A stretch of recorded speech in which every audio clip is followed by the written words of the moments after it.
내게 달려와 내일은 더 빛나지 당연 yeah. 내 삶은 shine like a diamond 괜히 해서 뭐해 걱정 I got no worries no I got no worries no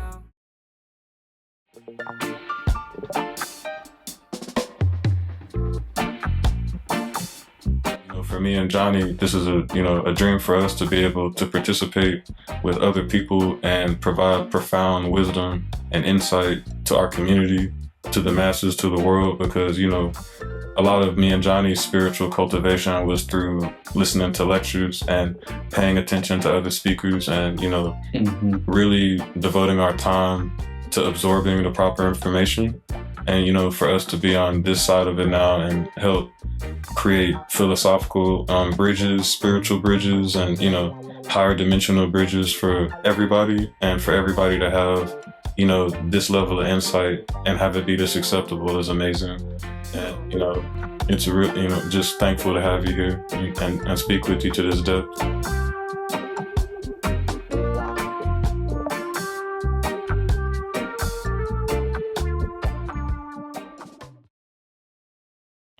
Peace and love, everybody. Peace, peace. Today we have a very special guest with us, someone who we're very honored to sit and speak with, Sunshine Grace. Sunshine Grace is a clairaudient medium. Audio. It's a tricky word. Yeah. Autoethnographic. Autoethnographic storyteller and amateur filmmaker. After experiencing a multi-year spiritual emergency as an atheist that began with ayahuasca in 2022, she identifies as a proud voice hearer, mental health advocate, and international public speaker, and refers to the pedagogical voice she hears as spirit.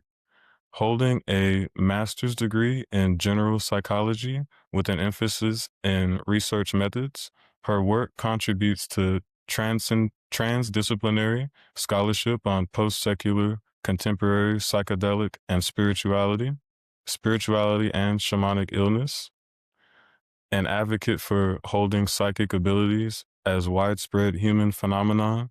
Her allyship extends through her YouTube channel at sunshine_grace, where she shares reflections of hope and resilience of the human spirit.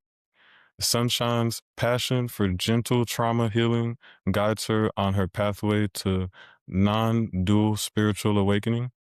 When not musing over her creative projects, you'll find her in Austin doing the Texas two-step with her friends, usually on beat. I feel like she's more on beat than she likes to lead on, but connecting with her through her website is also a great idea. Betting on love, bettingon.love, or on Instagram at betting_on_love. We welcome Sunshine Grace. Very happy to have you. Yay, you guys got through the hardest reading probably of the year. Hey, give it to my I man need to right pick here. some of those words out. Oh no, I needed I can't pronounce them, so. The right like, man what for is the job. Right man for the job. I had to step my game up a little bit. It's all right. Sometimes it's good to get called out every now and then. We gotta let you know where you're at. Real. How do you Well, say please that? know that was not my intention. Really, those words are tricky. I mean, I probably learned them like yesterday, so it's all good. Such a pleasure to be with you, gentlemen. Thank you so much for having me. I'm already looking forward to our conversation. I can tell we're going to laugh and maybe even cry. So I'm open for all that healing. awesome. So, Sunshine, tell us a little bit about yourself and some of your background and what led you into your powerful work that you do today. Every time I get a question like that, I'm like, oh, it's a big one. Let me see if I can take it in little pieces. Yeah, so what's important to say about this? I think it's important to say I'm a totally normal human being. I've been through a lot of downs, a lot of ups. I was born in 76 in Montana, Wow. in a tiny little town called Sheridan. And I have an older brother, a younger sister. I was very close to my father until he passed away in a car accident on my 6th birthday, which was a pivotal event in my life. There was a big part of me that didn't want to be here anymore. I wanted to go with him.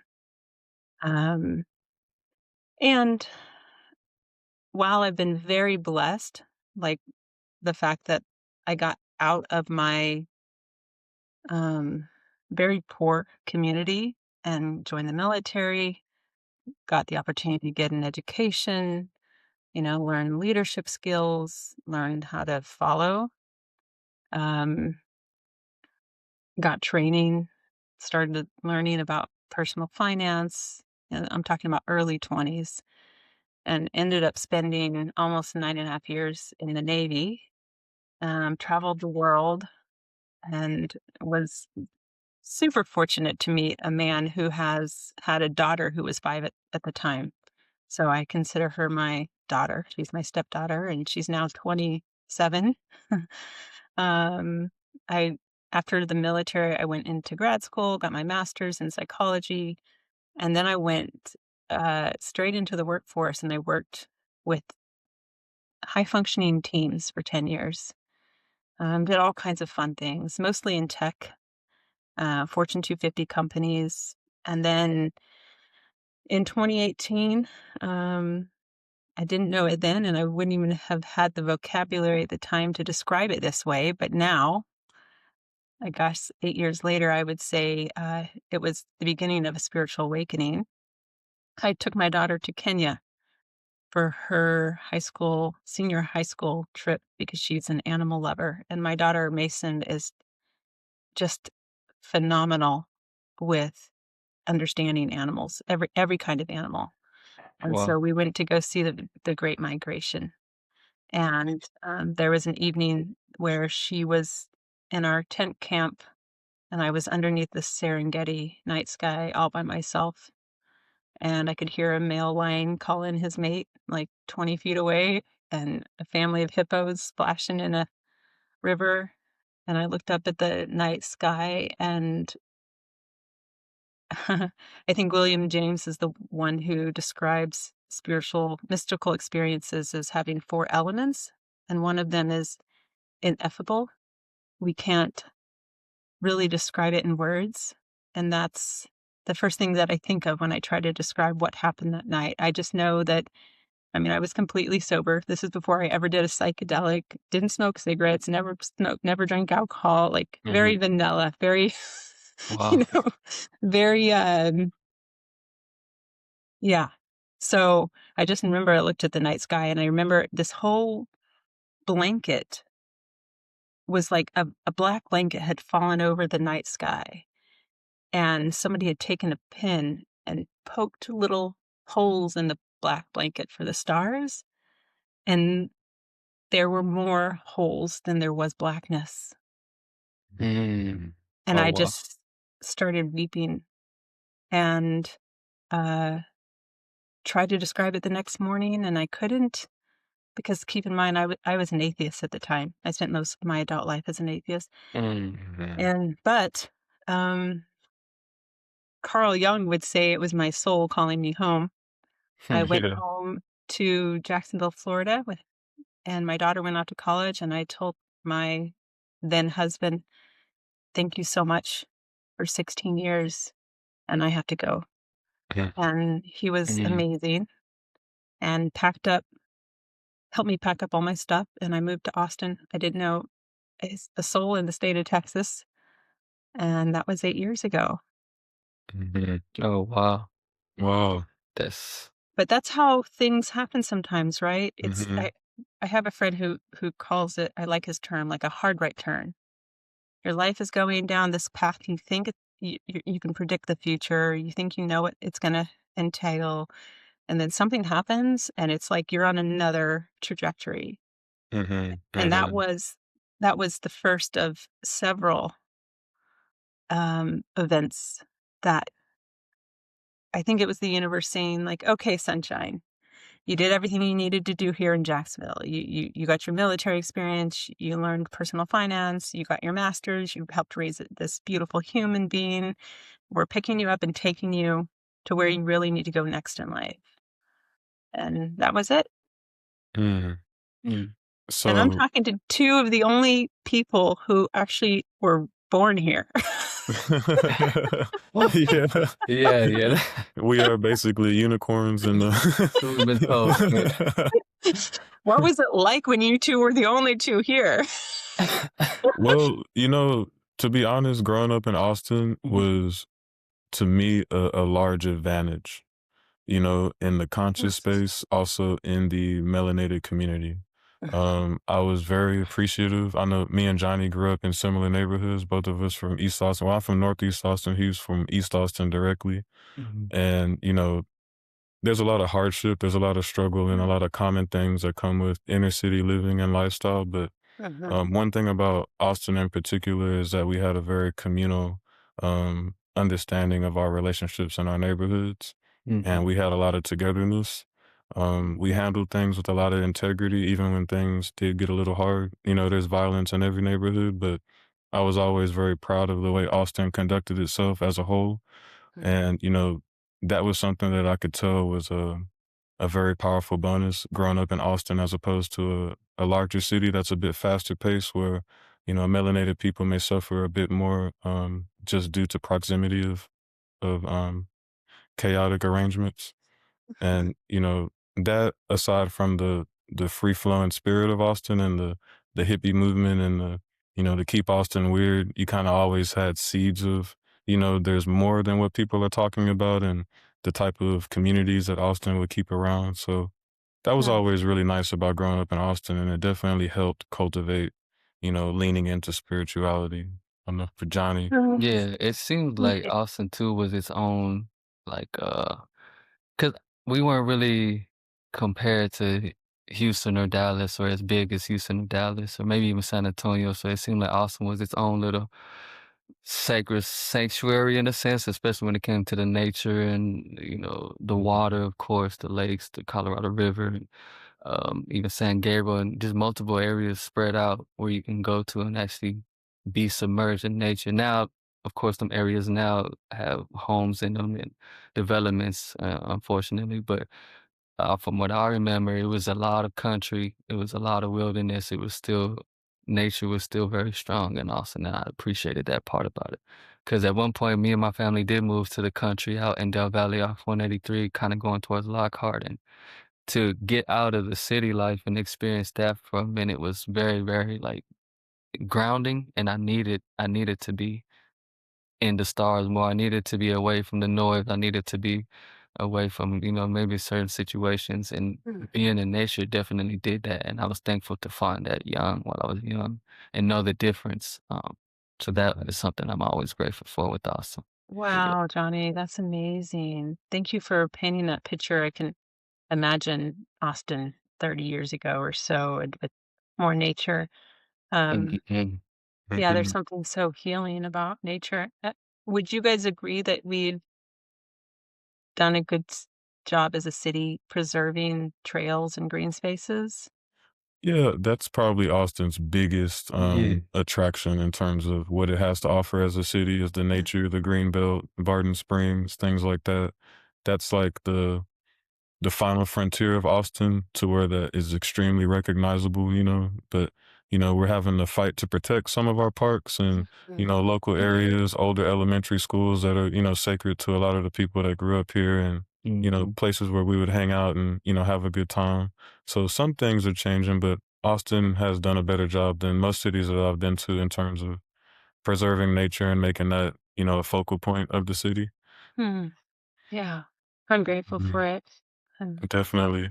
I've walked Town Lake Trail probably more times than anybody on the planet, and I've walked Shoal Creek Trail quite a few as well. And those two trails were the anchor for my mental health before I had tools. Yeah, they're amazing. Yeah, just being in nature to the extent that Austin will allow you to be, there's a certain element to where plant bathing is like happening by default, and you're able to actually like because there's a certain level of which negative energy and things that are low vibrational for us that we need to purge or release becomes positive for nature and plants. Similar to carbon and oxygen and the cycle that we share together. It's very similar. Like when we're doing like a Reiki session, we'll direct the energy that we're pulling from somebody that is stagnant or needs to be dismissed, and we'll direct it toward a plant as it becomes something that's promoting growth. So that aspect tends to happen by default when you're just out in nature, walking and relaxing, and you can kind of feel the plants feeding off of you and picking apart different elements of you that may be, revitalizing or, need to die and fall off. That is a really cool concept. Yeah, thank you for sharing that. I don't think I've ever heard anybody say that, but it reminds me of the Shipibo tribe down in the Amazon and their close relationship with plants and specifically ayahuasca. But some of the rituals with the curanderos when they're singing their icaros to heal people, they're using plant allies to do certain things. So yeah, it makes sense that somebody who's a Reiki master would also see that same connection. Wow. And that's interesting, the fundamentals of, spirituality and, perspective on certain things. And I've noticed like a lot with you do a lot of work to shift the perspective on mental illness and voice hearing. And you do a good job of really illustrating what happens when you are in that dark void, that place where things are low vibrational, chaotic. You feel agitated, maybe unsafe, maybe you feel like you don't have support. Things are, just not ideal overall mentally. And you can kind of feel like you're on edge or hanging on by a string as opposed to transmuting and moving into the light in terms of perspective. And how are you handling and approaching what is being called a mental illness? Because I remember reading quite a bit about with people who are labeled with having schizophrenia from a Western diagnosis standpoint. They oftentimes manifest different in different cultures and in different indigenous settings. And it happens to play a lot on the subconscious of the culture. And in America and in Western cultures, we have very maybe perverted or aggressive or violent things that happen to play out just culturally, whether it's TV, popular cultural references, things like that.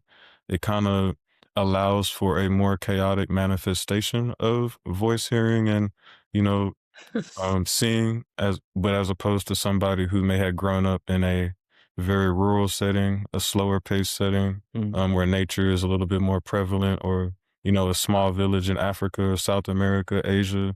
Oftentimes those people tend to manifest as shamans, guides, caretakers. And how do you feel about that particularly in terms of the West having a little bit more of the darker end of the spectrum, and then when you look outside of the West, you can see that light manifestation? Johari, you just opened up my heart. Yeah, you're speaking to something very, very important. And I think I can talk not just from a research perspective, but from personal experience also. Having gone through something that outside of Western culture would be recognized in indigenous cultures as shamanic sickness or shamanic illness. It's always important for me to say I'm certainly not a shaman, but the reason why that I like that term more than maybe the equivalent in Western culture, which might be psychosis or schizophrenia or multiple personality disorder or bipolar, um, is because all of those last four labels are very disempowering. And when I was going through the darkness of my awakening, I kept knowing that if I spoke out outside of me what was happening, people would think I was crazy. And when I tried to, thank God educated, well spoken, you know, we'll question intelligence, but I might be okay intelligent. I can express myself in ways that not everybody can. So luckily, my friends and family didn't all think I was crazy, but those who were closest to me when I was in the worst of it, which lasted 5 weeks to start and was caused by apocalyptic nightmares that wouldn't end. And then after those 5 weeks of apocalyptic nightmares, then it moved on still for like another year and a half or so. So those around me saw my what they would call paranoia. And that label again isn't really helpful because it dismisses the person as not grounded in reality. And this whole thick layer of culture, of Western culture, that has all these labels that I've mentioned, to me, it felt like the cultural layer was saying to me, Sunshine, you can't trust yourself. Don't trust yourself. You're dangerous. You're crazy. And that, it's like nobody had to say the words. They did. But even when they weren't, I was within myself because I knew if I spoke it out loud, people would say that. And for whatever reason, even though I should have been in an emergency room for a physical crisis that was happening at the same time, and that's what's it's kind of a telltale sign about shamanic illness. You have either a psychological break or a physical crisis or both happening at the same time. And I was lucky enough to have both. So, and part of what's seen, I don't want to subscribe to this concept and I don't want to empower it. But I've heard people say that the worst parts of the illness you have to do alone because it is in those depths of hell when you feel like you have no support, where you start to really go, okay, I've got nothing to lose. I'm on the edge of sanity here. So what are my choices? And for me, the darkness felt like it felt like my mind shattered into 1,000 pieces. And I tell people it's not necessarily a bad thing for that to happen because when that happens, like let's just say, well, let me back up. Keep in mind, when I started hearing a voice, I was an atheist. I wasn't spiritual. I wasn't a seeker. I didn't meditate. I was a philosophical materialist. I believed that whatever I saw in front of me was reality. And if you couldn't see it, it wasn't real. And so when I started hearing a voice, not to even mention the sickness that I had to go through, but I was like, everything I thought was real, like about how the world works, obviously needs to be reexamined. So I started recognizing these beliefs I had that I could no longer hold. And I started kind of tossing them out, or at least I remember pushing myself past my edge because I remember several moments in the first 2 years where my old belief system was on the left and my experiences that I was experiencing were a different path. And I distinctly remember asking myself, Sunshine, do you stay in the safe space of what you know to be true?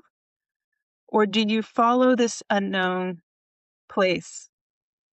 And I really thought hard about that several times. And the reason why I went to the unknown was because I was following my heart. Even though it felt like I had to leave everybody I loved to do it. And my heart, the reason I was following my heart is because the voice was doing things that made me know it was truth. For example, early on, I was given the gift of what I call teaching dreams. These are dreams that happen now every night almost for 4 years. And in my dreams, this voice, which I suspected was divine, but I wasn't sure, Mm. it gave me these experiences that I would wake up in the morning with more unconditional love filling my body than you could think was even possible to feel. The love was so pure and so true and so unconditional. I'd never felt love like that. I didn't think it was even possible. You can't even think your way into this love. It's something you have to experience. It would be a year before I read that people who have near-death experiences, often they talk about this type of love they've never known. Mm. And I say to people, when I experienced that 3 times in my dreams, I couldn't speak for a day. I would just cry because the beauty was so intense that every time I tried to put words to it, I would just bawl. And so that was the voice that was talking to me. And so I knew I had to follow that, but there was nothing certain in Mm-hmm. going that route. And what's interesting is one day I realized, I'm like, oh, I have, my mind's completely broken. Like it's blown. You know, when somebody blows your mind and you're like, Mm-hmm. whoa, what? Really? But it was like 10,000 times that. And it was like my mind was fractured into 10,000 pieces. And then I realized, oh, this is actually an opportunity. And this is where having a master's in research psychology helped.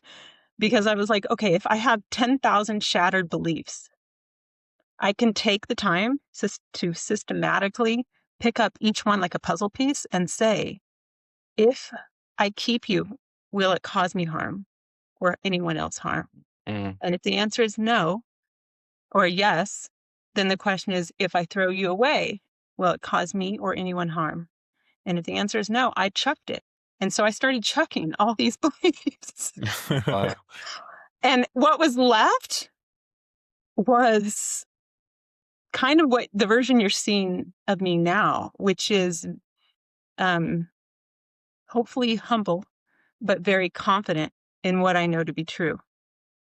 And most people won't even leave the comfort of their village and what they know to be true in the world to go through that path. But if you do, you get amazing gifts. And what I know now is the old version of me had to have something radical happen. But the new version of me knows I don't have to choose between connection with those I love and following my path. I can have both.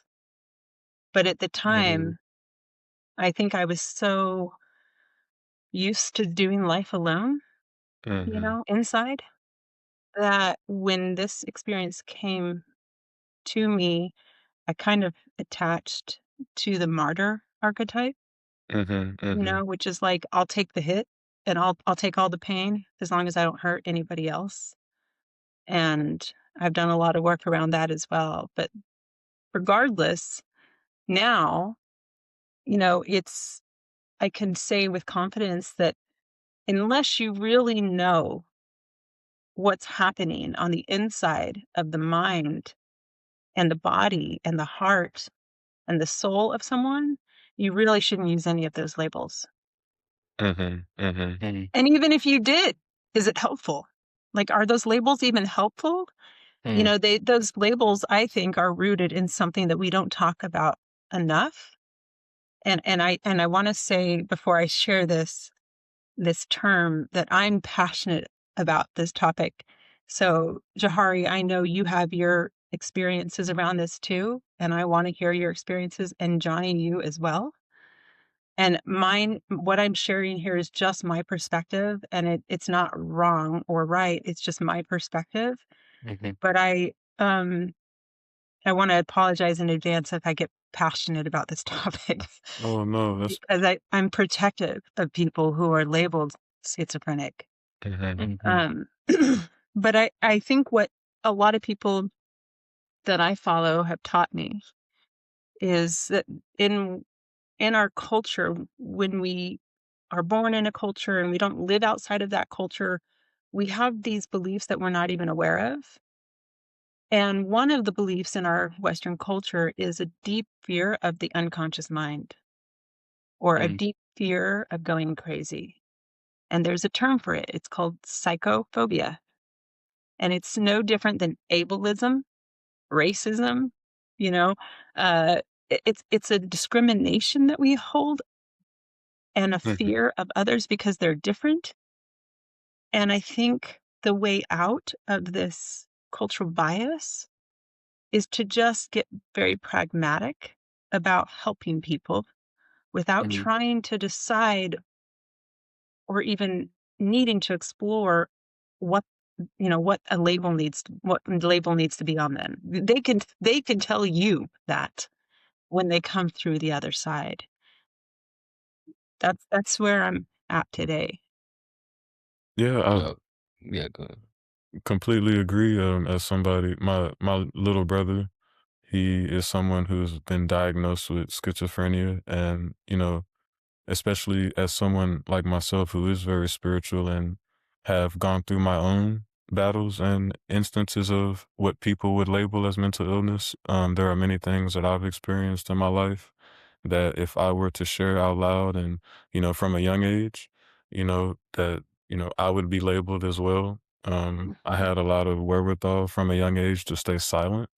And I had a similar choice to what you said about, choosing to go through it alone, because there was a certain point where I realized that even the elders around me would not understand if I were to speak, so that was something that, that I've lived with personally, because I do feel like, in America, especially when things cross over into spiritual or extra dimensional, realms where things get a little mystical, there is a lot of fear around, psychosis, and there's a lot of judgment. And I think that is a cultural byproduct, and a result of us, um, we have a lot more pop culture. We have a lot more entertainment. We have a lot more references to things that aren't necessarily grounded in indigenous culture or earth-based reality. We have a lot of, you know, free-flowing creativity in the United States specifically and in the Western world that I think does cause a lot of like tainted perceptions when it comes to that. And I think when you are approaching somebody and you can clearly recognize that they need help, telling them what's wrong with them is oftentimes the wrong way to go, and figuring out a way to actually relate and, kind of get into them and become a part of them a little bit to actually understand what's happening. I definitely see where you're coming from for sure when you say that. Oh, Jahari, before Johnny shares his reflections, I just want to say I have so much respect for you and your path, your spiritual path, and it makes me so sad to think about having to, gaining this clarity that we have to not talk about our inner world or we're going to be labeled. Mhm. Um, I don't know if this will give you hope that the universe is changing on this, but the research that's done on religious views in the United States has steadily shown that people are becoming more spiritual, but not necessarily religious. And I think there's a close relationship between like a certain way to see the universe and some of these labels. Um, and also, 1 out of 10 people hears a voice in the world. So that's 830 million people. Mm. It can't, to me, you can't have 10% of the population uh, and call that a pathology. right? I mean, And 10%, it's too many people for that not to just be a normal human experience. Yeah. So mm, I my heart goes out to your brother. And also I know he's lucky to have you in his life because you're very open-minded and very loving, and I'm sure you care about him a lot. So what a resource to have you by his side. Thank you. That means a lot. yeah. Mhm. Oh, so I was just caught up in there was a lot of information I know you had shared. I was man, where to begin? I feel like because you how you simplify things and how you break things down is with genuine clarity. I appreciate it. Oh, thanks, Johnny. I think that's also important to I guess kind of sidetracking, but that clarity for experiences like that is important. And I think the fact that you have actual personal experiences, dark and light, to share is definitely important, because there is more individuals like us. And was that me? Okay. I'm with you.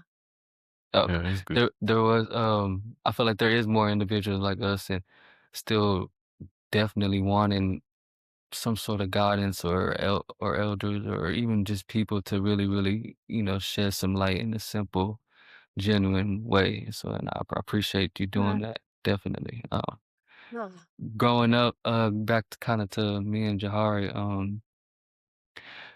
if I wouldn't have had, a friend like this to share similar experiences, I don't know where I would be, honestly. As a kid, very aware, single mother, two sisters, grandmother, you know what I mean? Trying to find our way. It was I was like a kid. My mom used to tell me raising a kid. So that awareness, even though I didn't know what that meant, I knew what that meant in my heart. I knew I had to kind of just pay attention more. I knew I had to look out for my mother.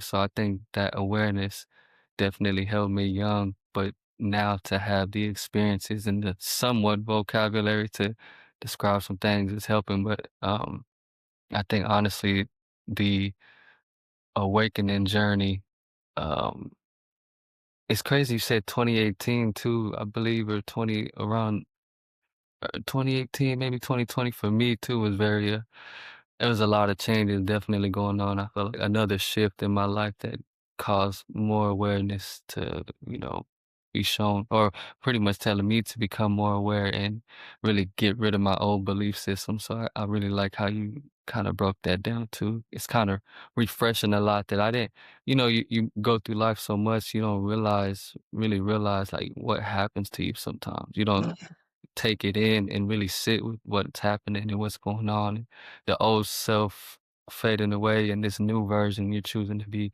coming to the light and actually like words, I really appreciate how you really are careful with the words you say. Cause me and Jahari kind of studying some things with was it etymology, the study and some teachers telling us just in the rosters really that culture alone is beautiful or beyond the culture really lifestyle and I words and how you describe it your experiences is pretty clear and simple and I'm learning as I'm listening so I appreciate it. oh, well, you're such a beautiful sharer, Johnny. Your one of your gifts is how generous you are with your words. Oh, thank you. Yeah, you make others feel seen and loved. You're very, very generous. So thank you so much. I feel like I just got 14 gifts. I'm very grateful so appreciate you. Aw. All right. Okay. But it is a very, very sensitive area when you start talking about being more open with your consciousness. And as I've gotten older, I've gotten more confident in expressing my experiences and sharing my thoughts. Um, there's there's an interesting connection that you've definitely spoken a lot about in terms of as you're going from dark to light, you start to enter something that has a lot more structure, that has a lot more purpose. I've come to understand the brain as a radio, and a radio originally requires a quartz crystal in order to transfer frequencies and allow for frequencies to go from one place or to the next. And in our bodies we have specific anatomical regions where there are sand-like particles and crystals that resonate, especially when it comes to spiritual purposes, like in the pineal and the pituitary gland. And that activation of your spiritual body and your biological body at the same time, because what you're going through is so visceral and somatic. It's not strictly mental. It's like you're genuinely going through an awakening at every level. And so what was it like for you to gauge the differences as you went from dark to light between a distressing voice and a guiding voice? Because you touched on a lot about Western psychology kind of missing the mark, and then you brought up Carl Jung, and I think it's important to emphasize that psychology originally means study of the soul. And how did you handle that transition from darkness, chaos, shifting into that martyr state where you feel like you have to do it alone, and then you transitioned into a more grounded state of embodying your power and transforming into a medium? What is that like, and how do you distinguish that? You're an excellent questioner. Excellent. Thank you. Super seamless transitions. I'm blown away twice now at how you're bringing the conversation along. Just really appreciate you, Johari. I think you're a very talented podcast host. So thank you for your questions. Well, thank you for being here and answering the questions. That's, My without pleasure. you, this is impossible. It's actually fun with people who are very skilled at this, because I feel held like a baby the whole way through. And it's such an exciting question. It just lights me up. Well, let me give a quick timeline. So June of 2022, almost 4 years ago, when I was turning 46, the week and the day I turned 46 was when I started to hear a voice. And I was in an ayahuasca week-long retreat down in Costa Rica. And the relationship with this voice was, like I said, I kind of knew a few months after I got back to Austin and I started getting these dreams. I knew it was benevolent, despite the fact that I started to also be experiencing what in the Amazonian culture they would call it pruebas, which is Spanish for tests. These tests, or pruebas, are a very important element in shamanic awakenings. And maybe I'll come back and tie this bow around that topic. But I have always, for the first few years, I was confused why something so loving and benevolent could also be giving me all these tests. And if we mark June of 2022 as the beginning of my spiritual awakening, fast forward to that fall, October, I was on an ongoing search to find answers, to find the vocabulary, to integrate, to understand what was happening to me. And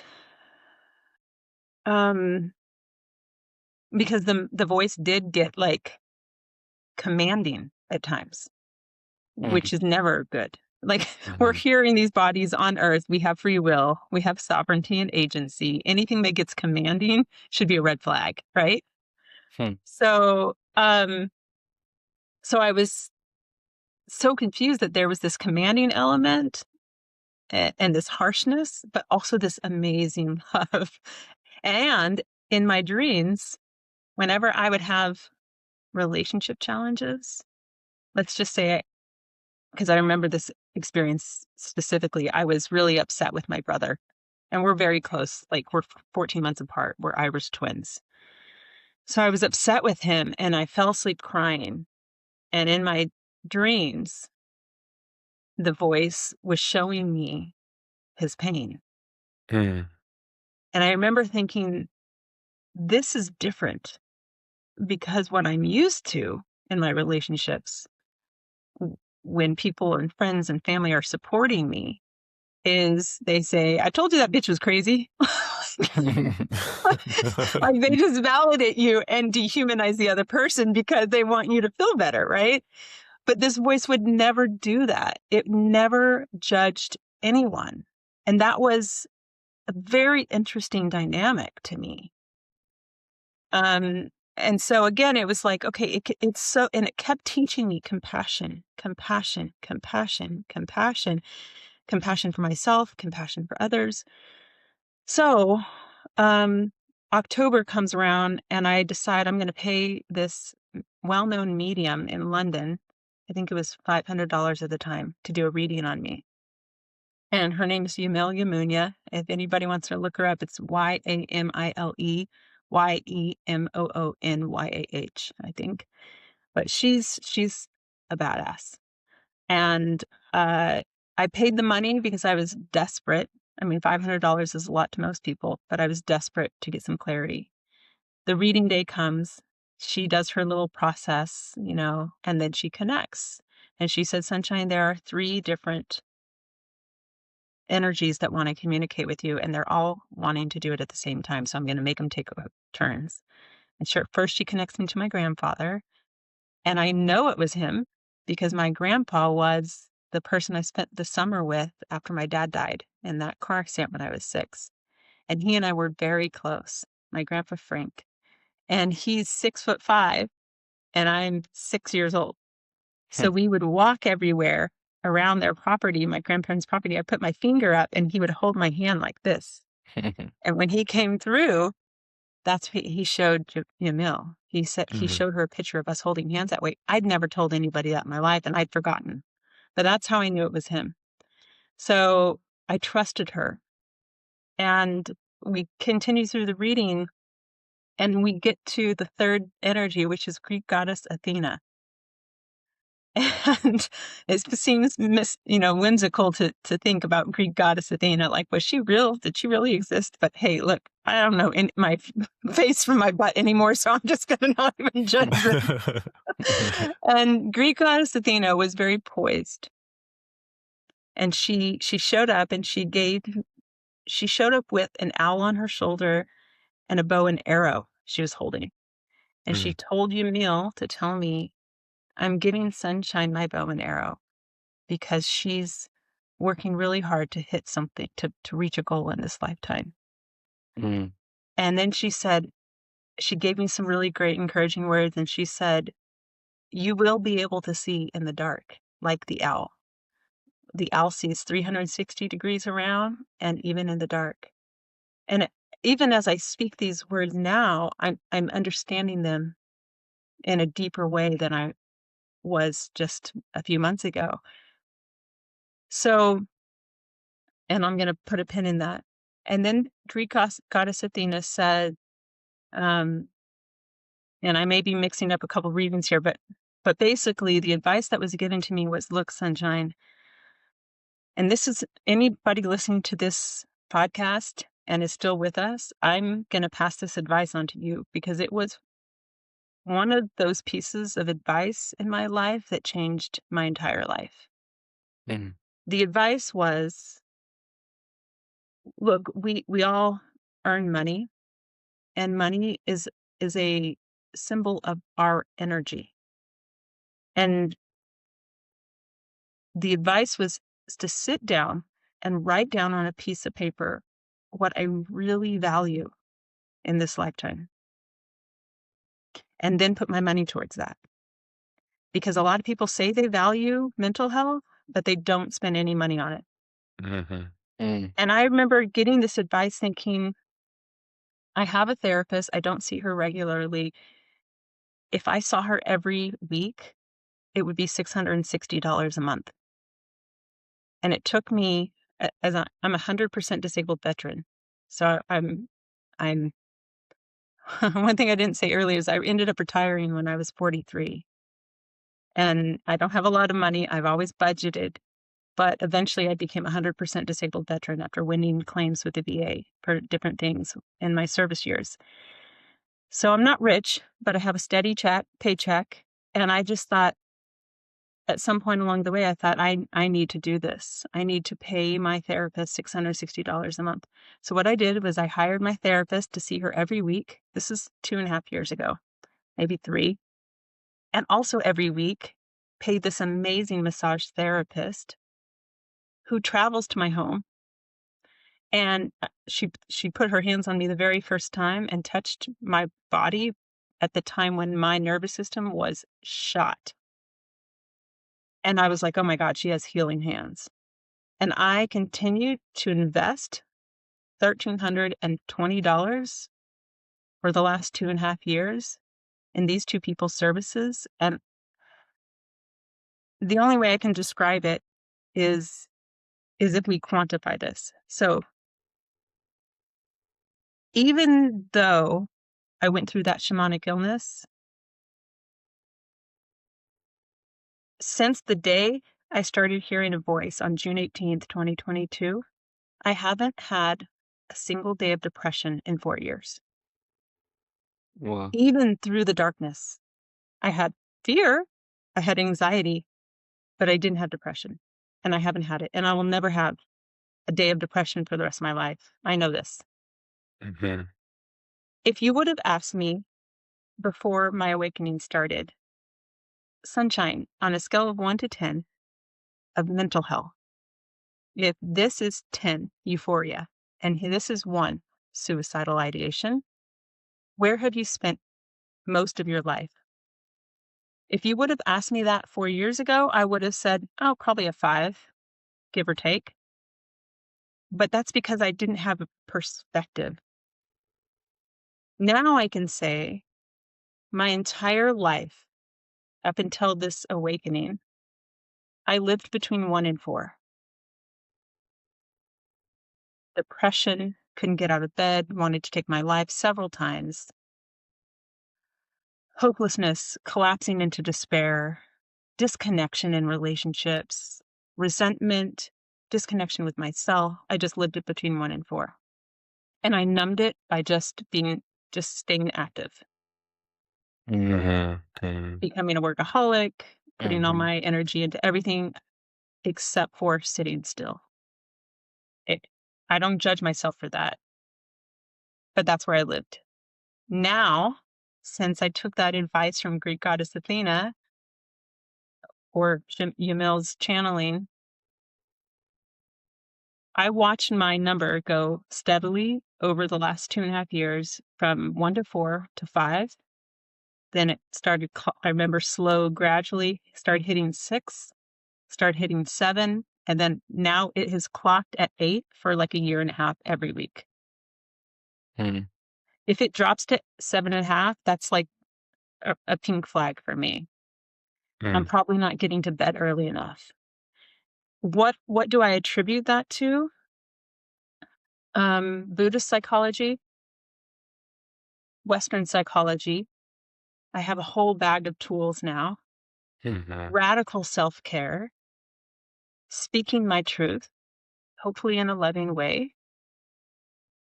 These are the main things that have healed me.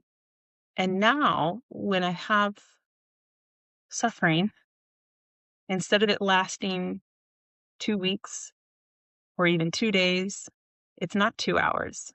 It might be 20 minutes. It's usually 2 minutes. Mm. That is incredible to me. It's incredible that when we commit to improving our mental health, we will discover this amazing repertoire of tools out there. Carl Jung had his own, but many contemporary psychotherapists have developed tools like IFS from Richard Schwartz or CBT or EMDR.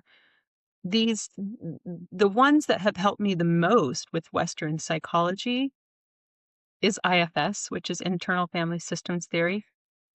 Essentially, it's a fancy packaging, but it just means learning to separate from your suffering as a wounded child so that you can ground yourself in this compassionate presence, this compassionate adult, because all of our suffering happened usually when we were alone. And if you can be that presence that's curious, positive, loving, compassionate towards that inner child, you can hold yourself. And usually that inner child will tell you exactly what they need to feel safe. Once you know how to do that, your life changes. Definitely. Your life changes. And it's a muscle you just develop. Now it's just automatic. It's like many people around the planet are using this IFS to heal their inner wounds. The last thing I'll say, the second biggest tool maybe, other than learning self-compassion, is meditation. Because you can heal your trauma without ever meditating, but you're going to go a lot faster if you do. Mm. And when you cultivate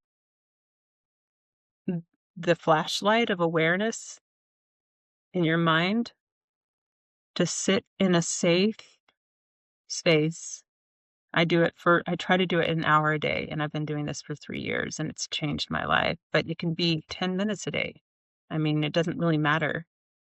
Just the habit of watching your thoughts, to know yourself, to know your mind, to observe your mind. This is a catalyst. And it is, I become an unapologetic advocate for meditation. And if you can't do it sitting on a cushion, that's okay. I used to not be able to feel safe enough in my body to sit down for long, and that's okay. Trust yourself. But if you go for a run, you can put your awareness on your feet or on your breath or on the sky. You can put your awareness like a flashlight anywhere that makes you feel safest and calms your nervous system. If you can learn to make that a habit, you can do anything. Wow. It's almost too, excuse me if I'm interrupting real quick, No, but it's go for it. almost like if you have nothing, if you don't maybe have the resources, if you don't have maybe the guidance or maybe elders, or you can always go back to meditation, which is something I kind of was taught young, like work as if, I don't know the proper quote, but one of my teachers was like, work and do that work as if you have nothing. And not in the sense that you don't have anything, you maybe like externally, but like also internally, it's good to know, like once you get rid of the thoughts, maybe if you can go and meditate and get inside yourself, kind of like what's left, or find out, get. I think he was also Wayne Dyer, who I used to listen to. He was always used to talk about the space between the thought, and I was like, what does that mean for the longest time? Yes, and meditation definitely helps. So I didn't mean to interrupt, but that just, yeah. Johnny, you're not interrupting. You're part of this triangle conversation. And Oh yeah. when I really struggled, I'm going to share something because I'm hoping that this will encourage people who don't meditate, because they have this belief that they don't know where to fit it in their life. So for all of us type A personalities who are go-getters, live our life on a to-do list, amazing. And I really struggled for probably 6 months, because I'm like, really, one more thing? Eventually I came to call the voice spirit. That's a whole side story. But one day, even in the middle of that illness, before I used the word spirit, the voice I hear slowed my thoughts down. And it was like I was walking from my bedroom into my kitchen, and Spirit said, "Watch." And all of a sudden, I could see my thoughts slow down like molasses and go in front of my mind. And when they got in front of me, Spirit started showing me how to work with them, how to watch it. And that planted that. I mean, this happened maybe a few times. I don't know if my thoughts ever went back to the same faster rate, or if I just changed from identifying. It's like what happened in that moment, that teachable moment, was I was like, oh, I'm not them. I'm the awareness. And it, but I still wasn't convinced that I could find time to meditate. And one day Spirit said, I was like, where am I going to fit it in? Like I have a chronic, I have so many things I need to do to take care of my body every day. I have a thyroid condition. I'm turning 50, it's just like so many things, right? I always food prep and I mean, I'm a single person. I'm doing all of this alone, right? Paying my bills and, all the things, right? And I was like, where am I going to fit it in? And Spirit just spelled prioritize it. And I was like, what does that mean? And I just realized, the inner critic is like, oh, you got to do everything perfect, sunshine. So you got to make sure you meditate for 30 minutes a day. And Spirit wasn't saying that. Spirit's just saying, like, do the most important thing on your to-do list, and then do the next most important thing, and then do the next most important thing. And then at some point, one of those might be meditation, and then do that. And some days you won't, and that's okay.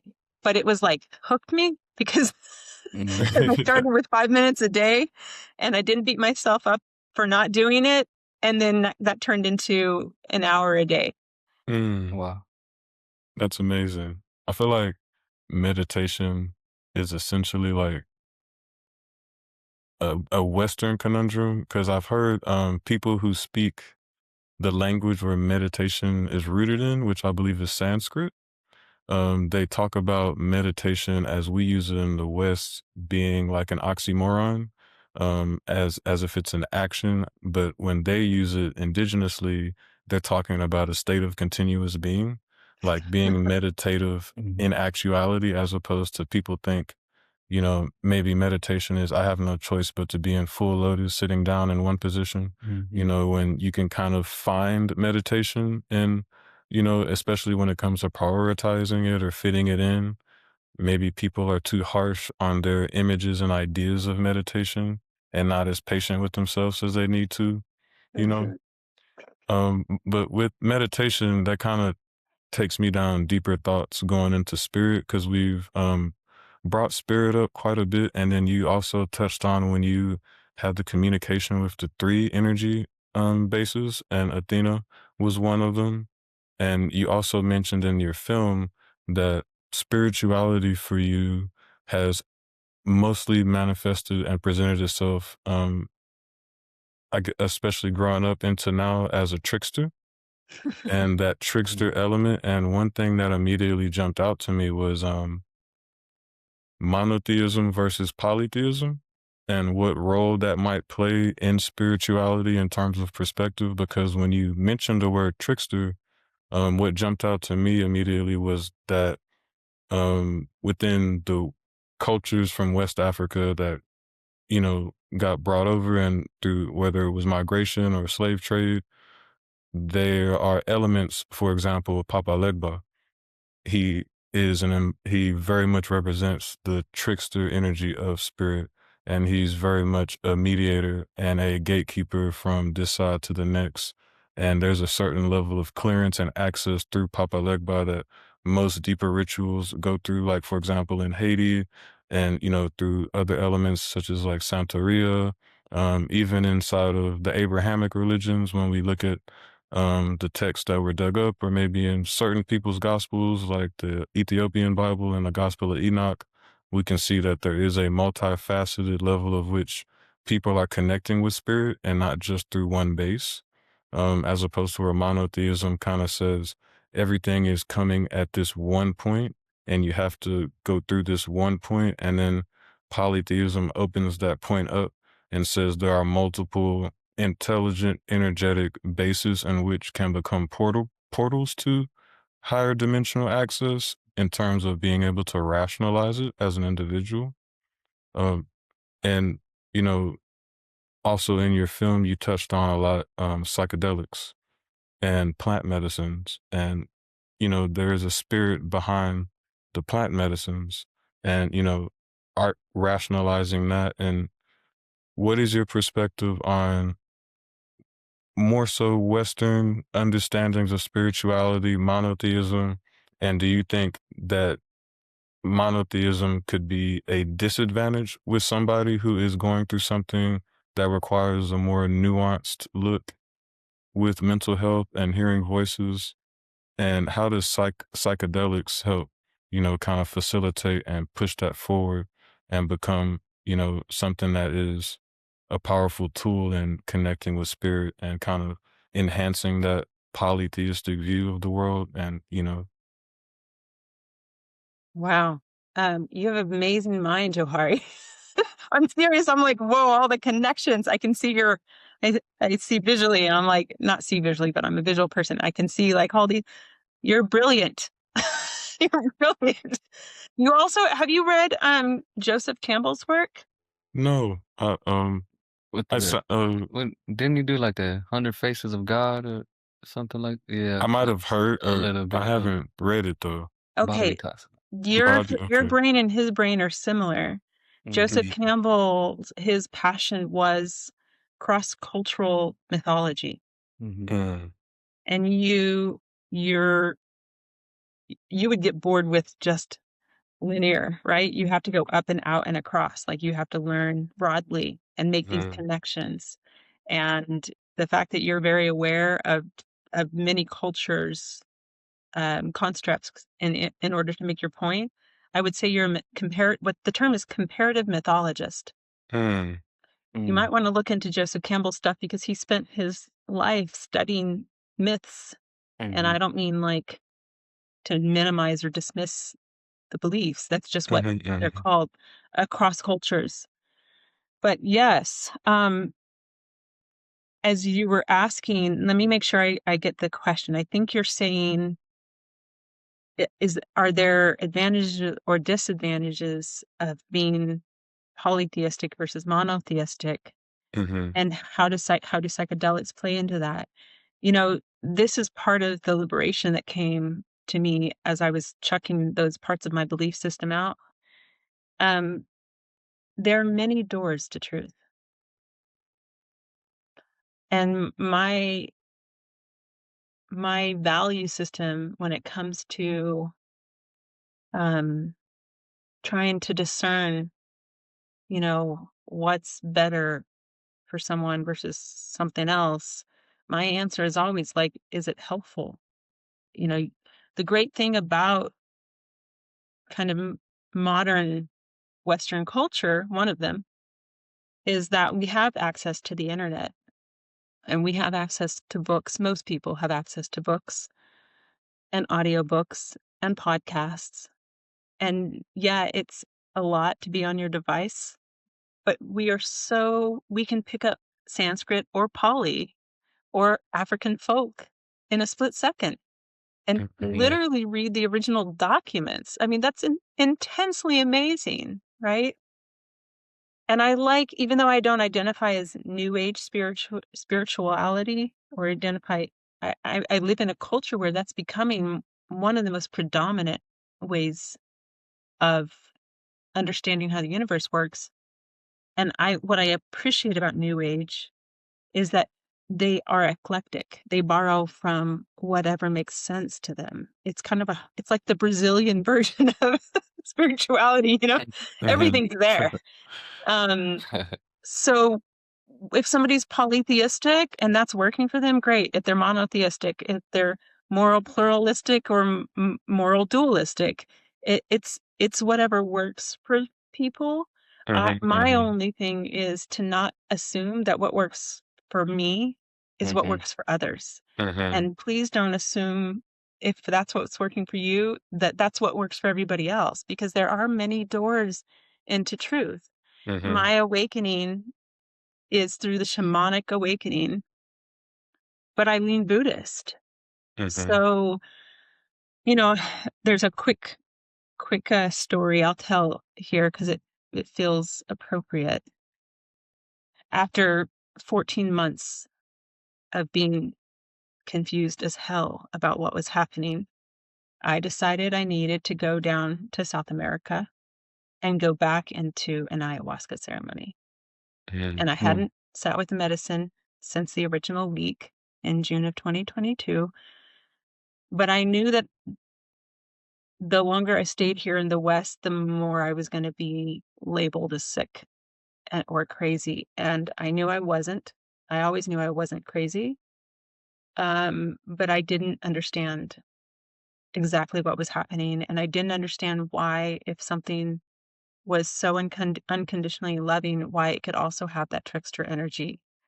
Because nobody had ever exposed me to moral pluralism. And moral pluralism, for the audience, there's a film on my channel called Marigolds, Mirrors, and Mediumship. You can check it out. It goes into depth describing what that means. But basically, moral pluralism, in contrast to moral dualism, says that God holds both light and shadow, security and chaos, all in one unity. And going back to Jahari, your point earlier about meditation, for me, I had to learn to sit in silence on my couch cushion for at least 5 minutes a day, in the beginning, and eventually build on that to learn how to recognize presence. Once you know that, then when you're off the cushion and going throughout your day, you can recognize presence any moment. That's why they say eventually your practice comes off the cushion. You go throughout the day coming back to the present moment, recognizing presence, right? And what I mean by that is if we sit here for 5 seconds, and I'll count in my head, and just put our awareness on the presence around us, we can physically, almost palpably feel it. So let's try that.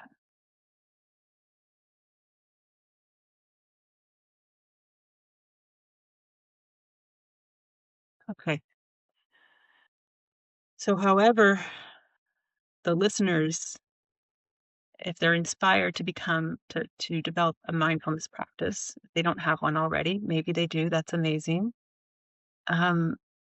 Learning to just sit in these really uncomfortable bodies that have all these thoughts that make it feel really bad all the time. A lot of anxiety, a lot of depression, a lot of fear, a lot of worry, grief, shame, rage. Those emotions are felt here in the body. But sitting develops the connection between the head and the body. And we can start to soothe our nervous system even when we're triggered throughout the day.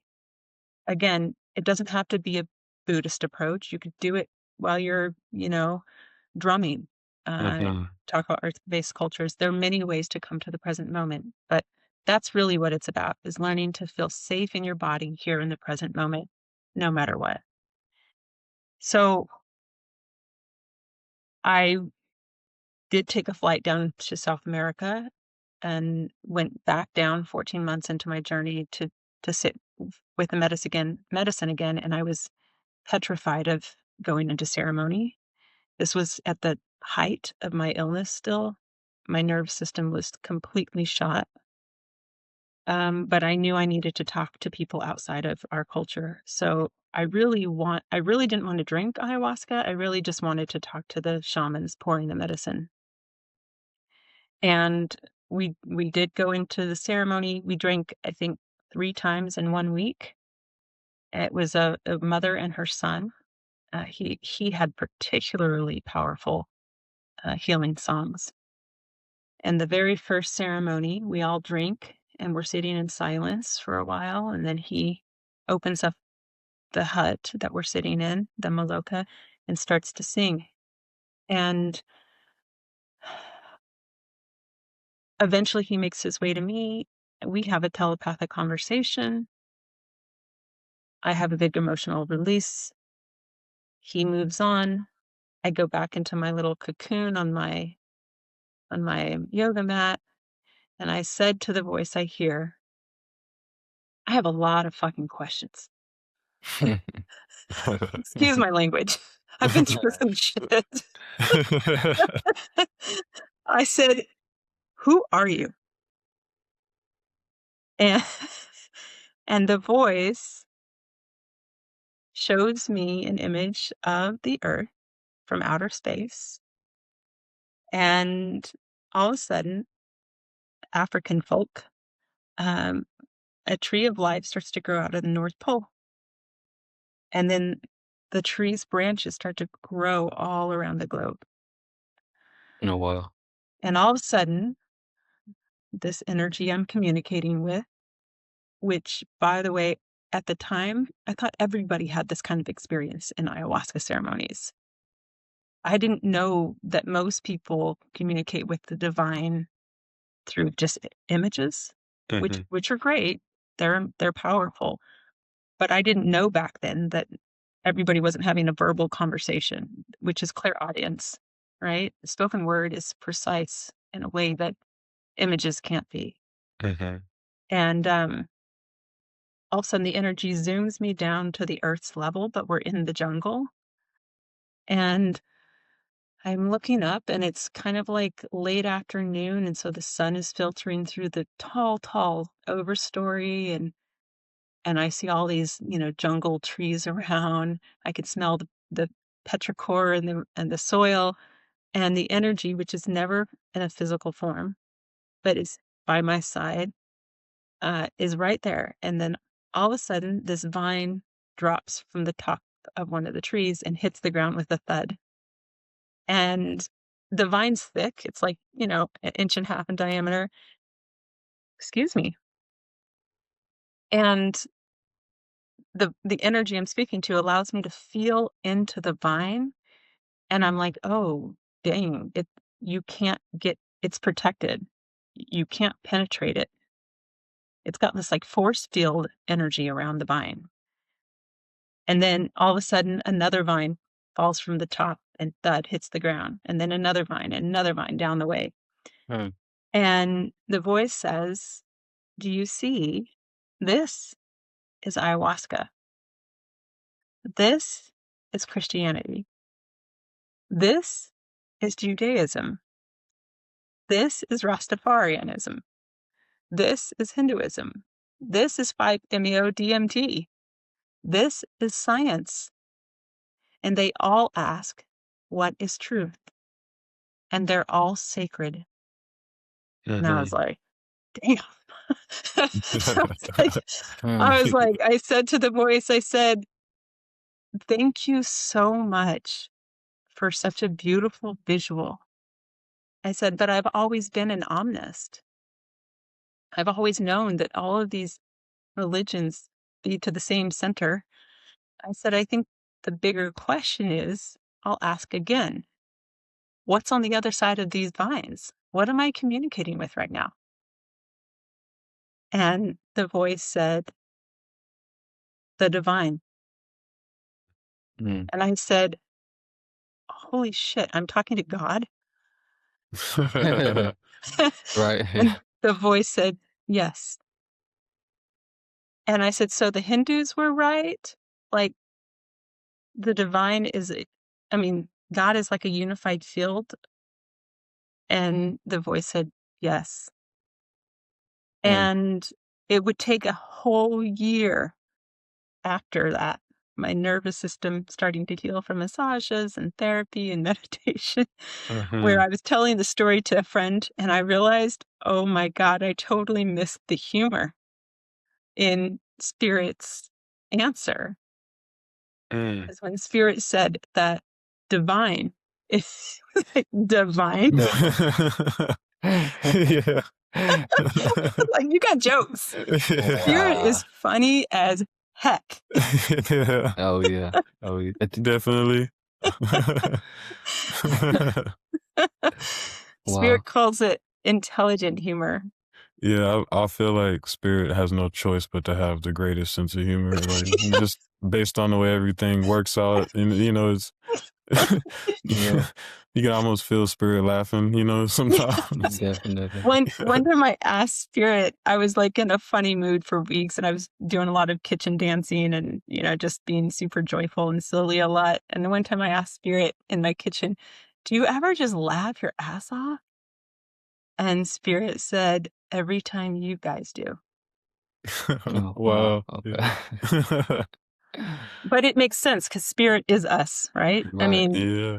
Christians would say, oh, God made us. And maybe Buddhists would say our core is peace or love. Mm-hmm. We have different language for this, but it really is. Mm-hmm. We are. And I think are there's something that when people say laughter is one of the highest vibrations a human can manifest, and it can cut through the most intense low vibrations, just laughing in the face of something very heavy immediately cuts it. It's like when your parents are mad at you and you did something wrong, but if you make them laugh, you'll get out of it. Did you do that a lot, Johari? Yeah, I knew if I made my mom laugh, my mama in particular, like if I can make my mama laugh, I'll be all right. Knew. She knew what he was doing. That's really cute. Yeah, actually, a sense of humor is a superpower. I was also wondering too. You mentioned ayahuasca, but when I was watching your film, you also mentioned cannabis. And how a small dose of cannabis is what you found was extremely significant in terms of you going into a more heightened state of channeling. What would you say the difference is from ayahuasca to cannabis when you channel? And that's something that's very close to, me in particular, Johnny in particular. It's culturally very relevant. It's also extremely obviously relevant within Rastafari as it's viewed as a holy sacrament and a tool to connect closer to the divine. Yeah. And I thought it was very interesting because cannabis is something that people usually only hear talked about in a very recreational sense and not in a shamanic sense or anything that's helping you connect to source in a more efficient way outside of maybe the Rastafari perspective. And even that is something that's basically unknown, So I was wondering more about your perspective on that and how you use cannabis to help facilitate that. Wow, thank you for pointing out that the difference between kind of the cliche Western use of cannabis as a recreational drug versus, a sacrament or a connection to the divine. And yeah, it's been used in India as long as we've been walking on two legs. Well, it's interesting. I I was never a cannabis user until I did ayahuasca. And because ayahuasca is expensive and you usually have to travel and it's inaccessible, I mean, I do know someone who comes through Austin a couple times a year. So y'all find my Signal. Find me on Signal if you want that resource. Because this person is really amazing and they're trained in Shipibo tradition, which is the tradition in the Amazon that's getting all this celebrity status for the last 30 years because their relationship to the medicine is so deep. But I'm just pragmatic. And one day I was setting up a ceremony to do mushrooms, psilocybin mushrooms, which are kind of the middle ground. They're a lot more accessible than ayahuasca, but I feel like they're not even as accessible as cannabis. And I I set up ceremony and my intention was to ask the universe to make mushrooms cannabis. Or excuse me, ayahuasca. I wanted an ayahuasca experience, but I only had access to the mushrooms. And that's what I got. I got an ayahuasca experience on mushrooms. So the lines started to blur then. And then I started to go, wait a minute, if I do try a little bit of cannabis, I have the same experience that I do on mushrooms and ayahuasca and LSD and MDMA. Oh yeah. Wow. No matter what I do, it's the same voice I hear and it's the same conversations. And we're talking about healing trauma and we're talking about compassion. And we're talking about meditation. So it just made sense to just shift to cannabis. But at the time, again, I didn't know that not everybody wasn't doing this. I thought people were just hearing it. And I think a lot of people do connect to the divine orally, like through spoken word when they're on cannabis. I don't think I'm special that way. But I think a lot of it has to do with your intentions. I think actually the Spirit said to me one time, Sunshine, the universe operates on intention. And Spirit showed me like this ground layer of intention, and everything comes out of that. I'll also say, because I feel like it's important and I don't want the conversation to move on too much into the light before I say this. When I first started journeying, the voice was more scattered. It was always Spirit, but it wasn't like conversational and as clear and back and forth dynamic. And one day I was up in Canada at a psychedelic conference, and this is a well-known conference. And the middle day, they always do a cannabis journey, the conference. And so I'm sitting in this room with two, I don't know, 100 people or so, and I'm starting to feel the effects of cannabis. And for me, it feels like a hatch opens to heaven. And then the conversation starts to starts to happen. That was November 3 years ago, I think. That was distinctly the first time I remember the Spirit's voice getting, it went from hit or miss to like, oh, we're just having a 3-hour conversation. And I attribute that shift to healing trauma. I know that when I started on this path, I was so worried that healing trauma had to be scary. And I didn't have any tools. I didn't even know what the objective was. I just knew I had this amazing therapist who happens to be a Zen Buddhist and is the most compassionate person I've ever met in my life. And I would have these discussions with Spirit, and Spirit would always encourage me to heal trauma. In fact, one of my waking dreams from my teaching dreams was showing 2 boxes. They were made of like black onyx, and they were all empty. And Spirit, this is at a time when I was realizing I can connect to my cat telepathically. She's an amazing communicator. She's here in the room. Anytime I meditate, she tells me what she needs. Like she helps me adjust her food. I mean, her name's Kitty. She's just an amazing communicator.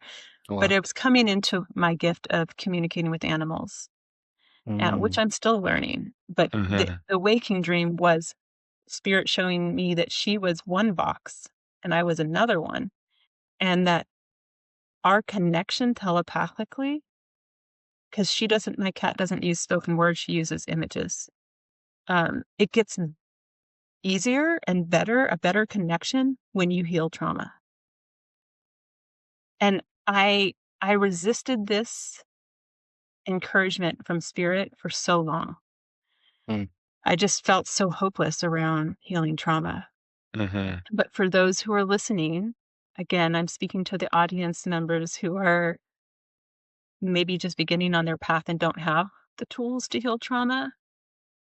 If I could simplify it, it's not a simple process because everybody has to find their own way. But what heals trauma is compassionate presence holding the pain. before we know how to do that for ourselves, for our inner children, the therapist should act in the role of holding that compassionate, deep empathy, deep sweetness, safety for all of our emotions. Eventually, if the therapist is really doing their job right, they're teaching the client how to do that for themselves so that when they're not there, we are doing that ourselves. We're holding that safe, sweet, compassionate presence, curiosity, like a parent to a child, you know? That's what heals trauma. So anything that we're carrying, and we're all carrying stuff, even if we're not aware of it, anything we're carrying, if you can find a way, if you don't have the money for a therapist, even if you journal and every 5 minutes, set a timer every 5 minutes, step away, go get a cup of tea, go for a walk, and come back with like outpouring compassion for what you just wrote, you can do that. The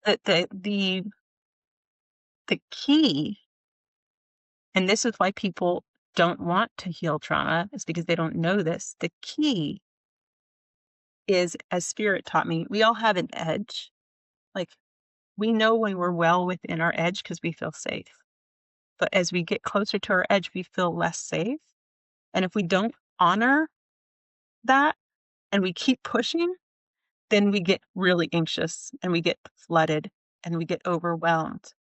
And when we're overwhelmed, we're not in a state where we can actually see the truth. So the key to healing trauma is you just take baby steps. You just do a little bit at a time and you stay well within your edge so you feel really safe. And the more you learn that tool, the more you get confidence that you can do that for anything. That's really powerful. I think something that connected with me when you were speaking about, especially like going into the comfort zone and little by little inching that forward and getting comfortable with moving away from your comfort zone so you're not overwhelmed. And there's an element of creativity with that. And even when you were explaining your personal story and in terms of how you had to be open to travel, moving, doing something creative and getting outside of your comfort zone, I think there's something that I was taught long ago about the the enemies of our reality only operate from afterthought. Anything that can be perceived as an enemy, afterthought is the perspective in which it's operating with you. And your salvation as a human is creation and creativity and being able to move with forethought and to get ahead of things and be a little bit creative, because then it paralyzes the enemy thought process, Yeah. you know, and there's a certain level of which there's a lot of power in, you know, because they say humans don't fear the unknown, they only fear the known changing Yeah. because there's no real concept of something you don't know, you know? Right. And I think that's like a very empowering thing because anxiety is always a liar. Usually it's never as bad as how it feels. You know, things usually come out a lot softer or with a lot of perspective once that intensity is over, you know? And there's a lot there, I think, that isn't really unexplored because people have that intense like recoil, like, and then they just get scared and then they never reapproach, you know? Yeah. Yeah, you're right. They get flooded. Their nervous system gets overwhelmed, and then they lose confidence in themselves that they can do this.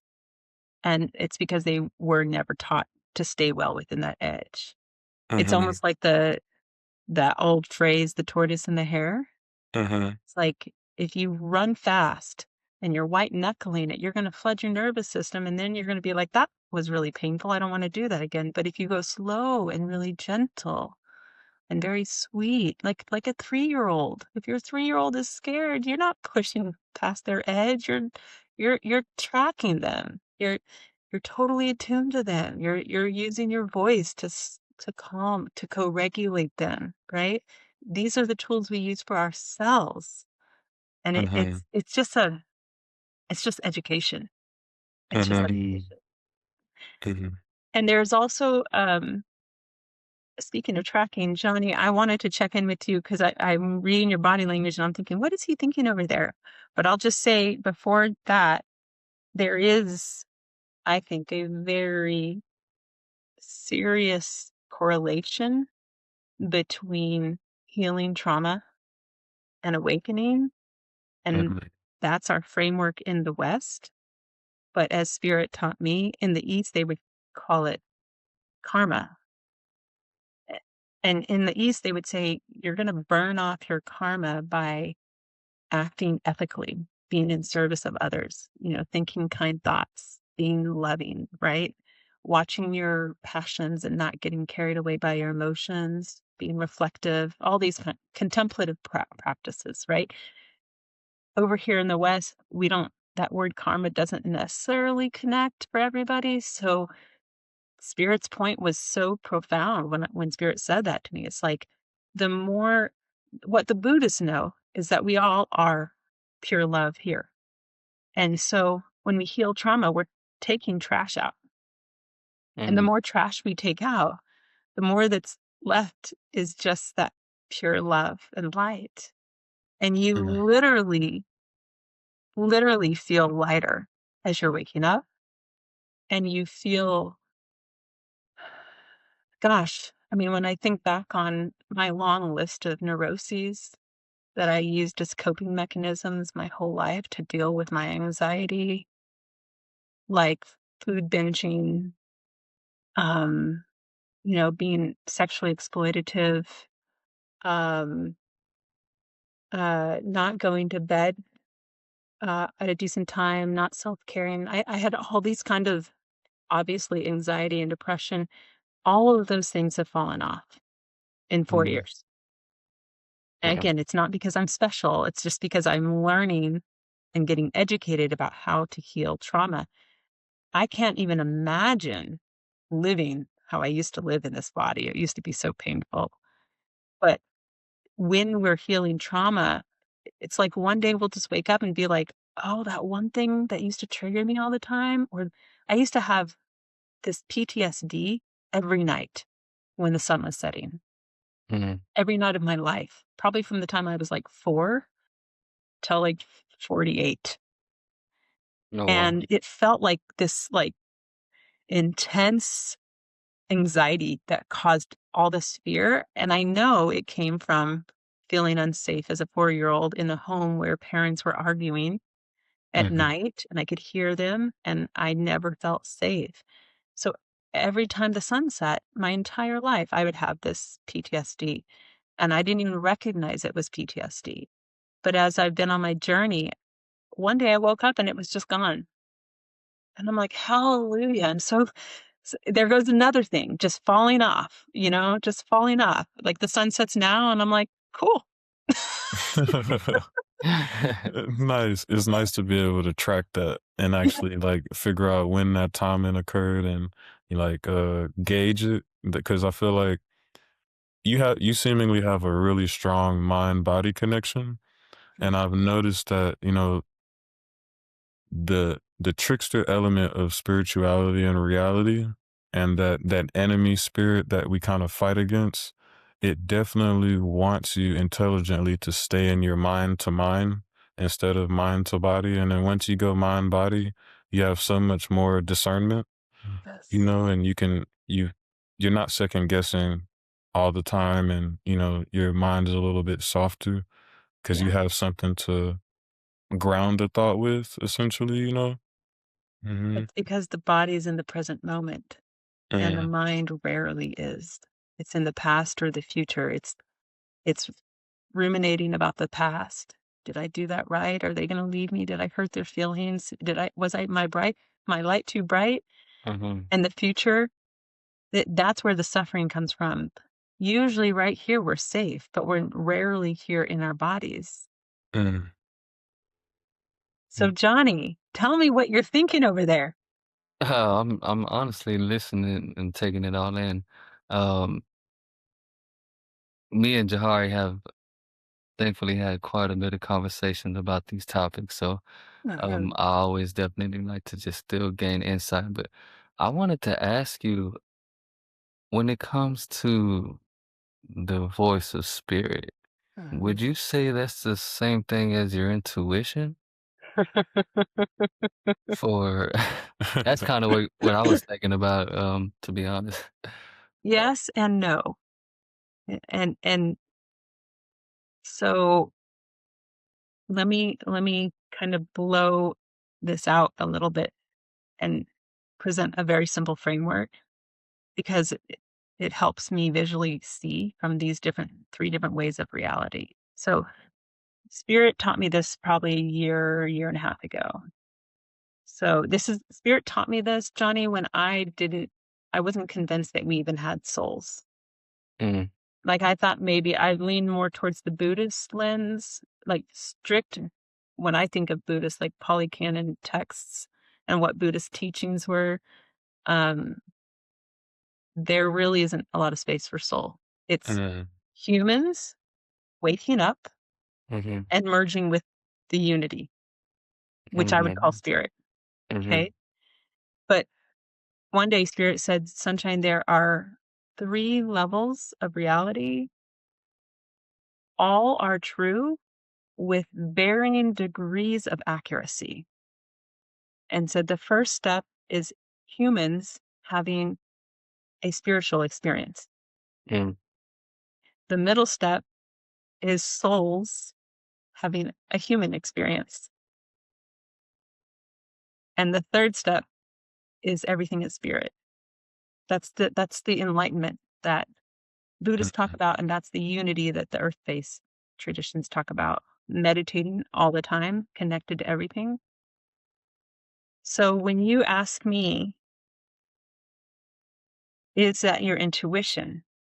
I would say, from my experience, I'm a human talking to the unified field of intelligence, which is up here, that top stuff. Okay. I also now, after a lot of scrutiny and research, believe in this second step.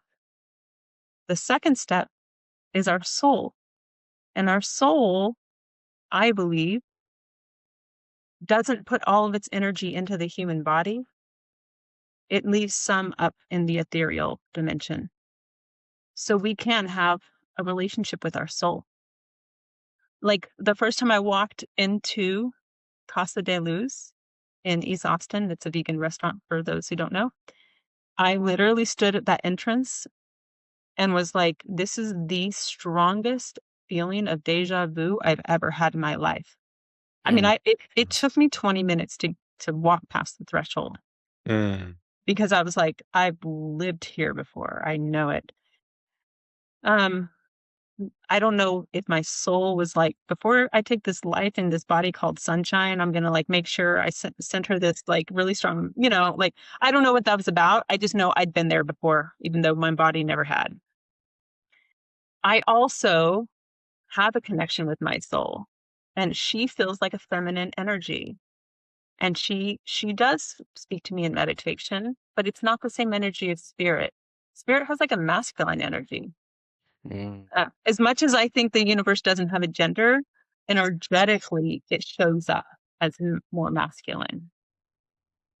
So, as my therapist said, "Are you sure it's not just your intuition, sunshine?" And I'm like, what is intuition? The word intuition is into.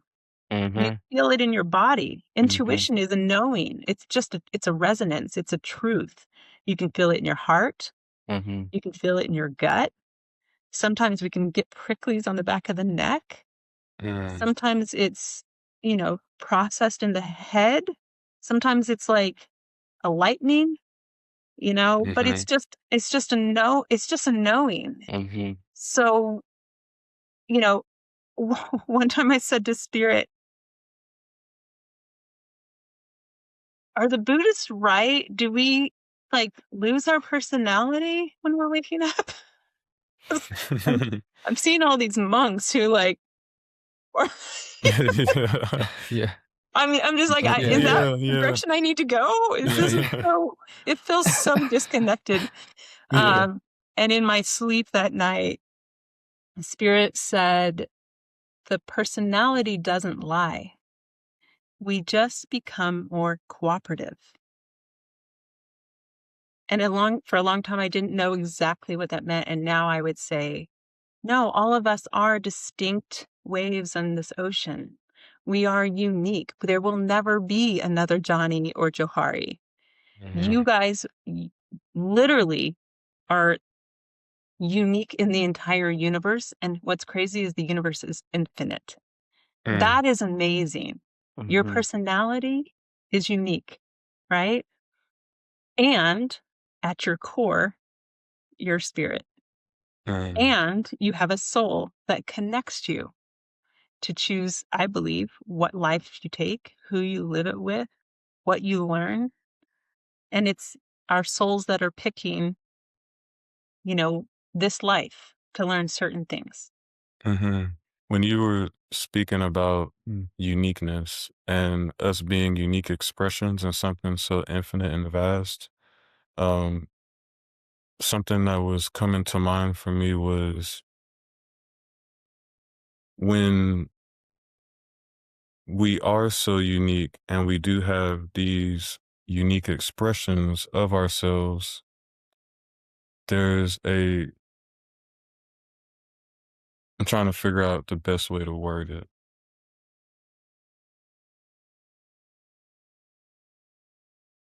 Well, It's spirit working right there. See, that's spirit. What's going on? The brain's going. Yeah, Yeah. unique. Okay, so unique manifestations of the spirit. So the word angel is heavily related to the word angle. And the souls that incarnate here on earth are very special in a sense of not all intelligence in the universe, known or unknown, gets to incarnate here. And there's something very unique about the expressions that incarnate through earth. And the word angel, angels throughout every culture, scripture, and representation, they always come with a message.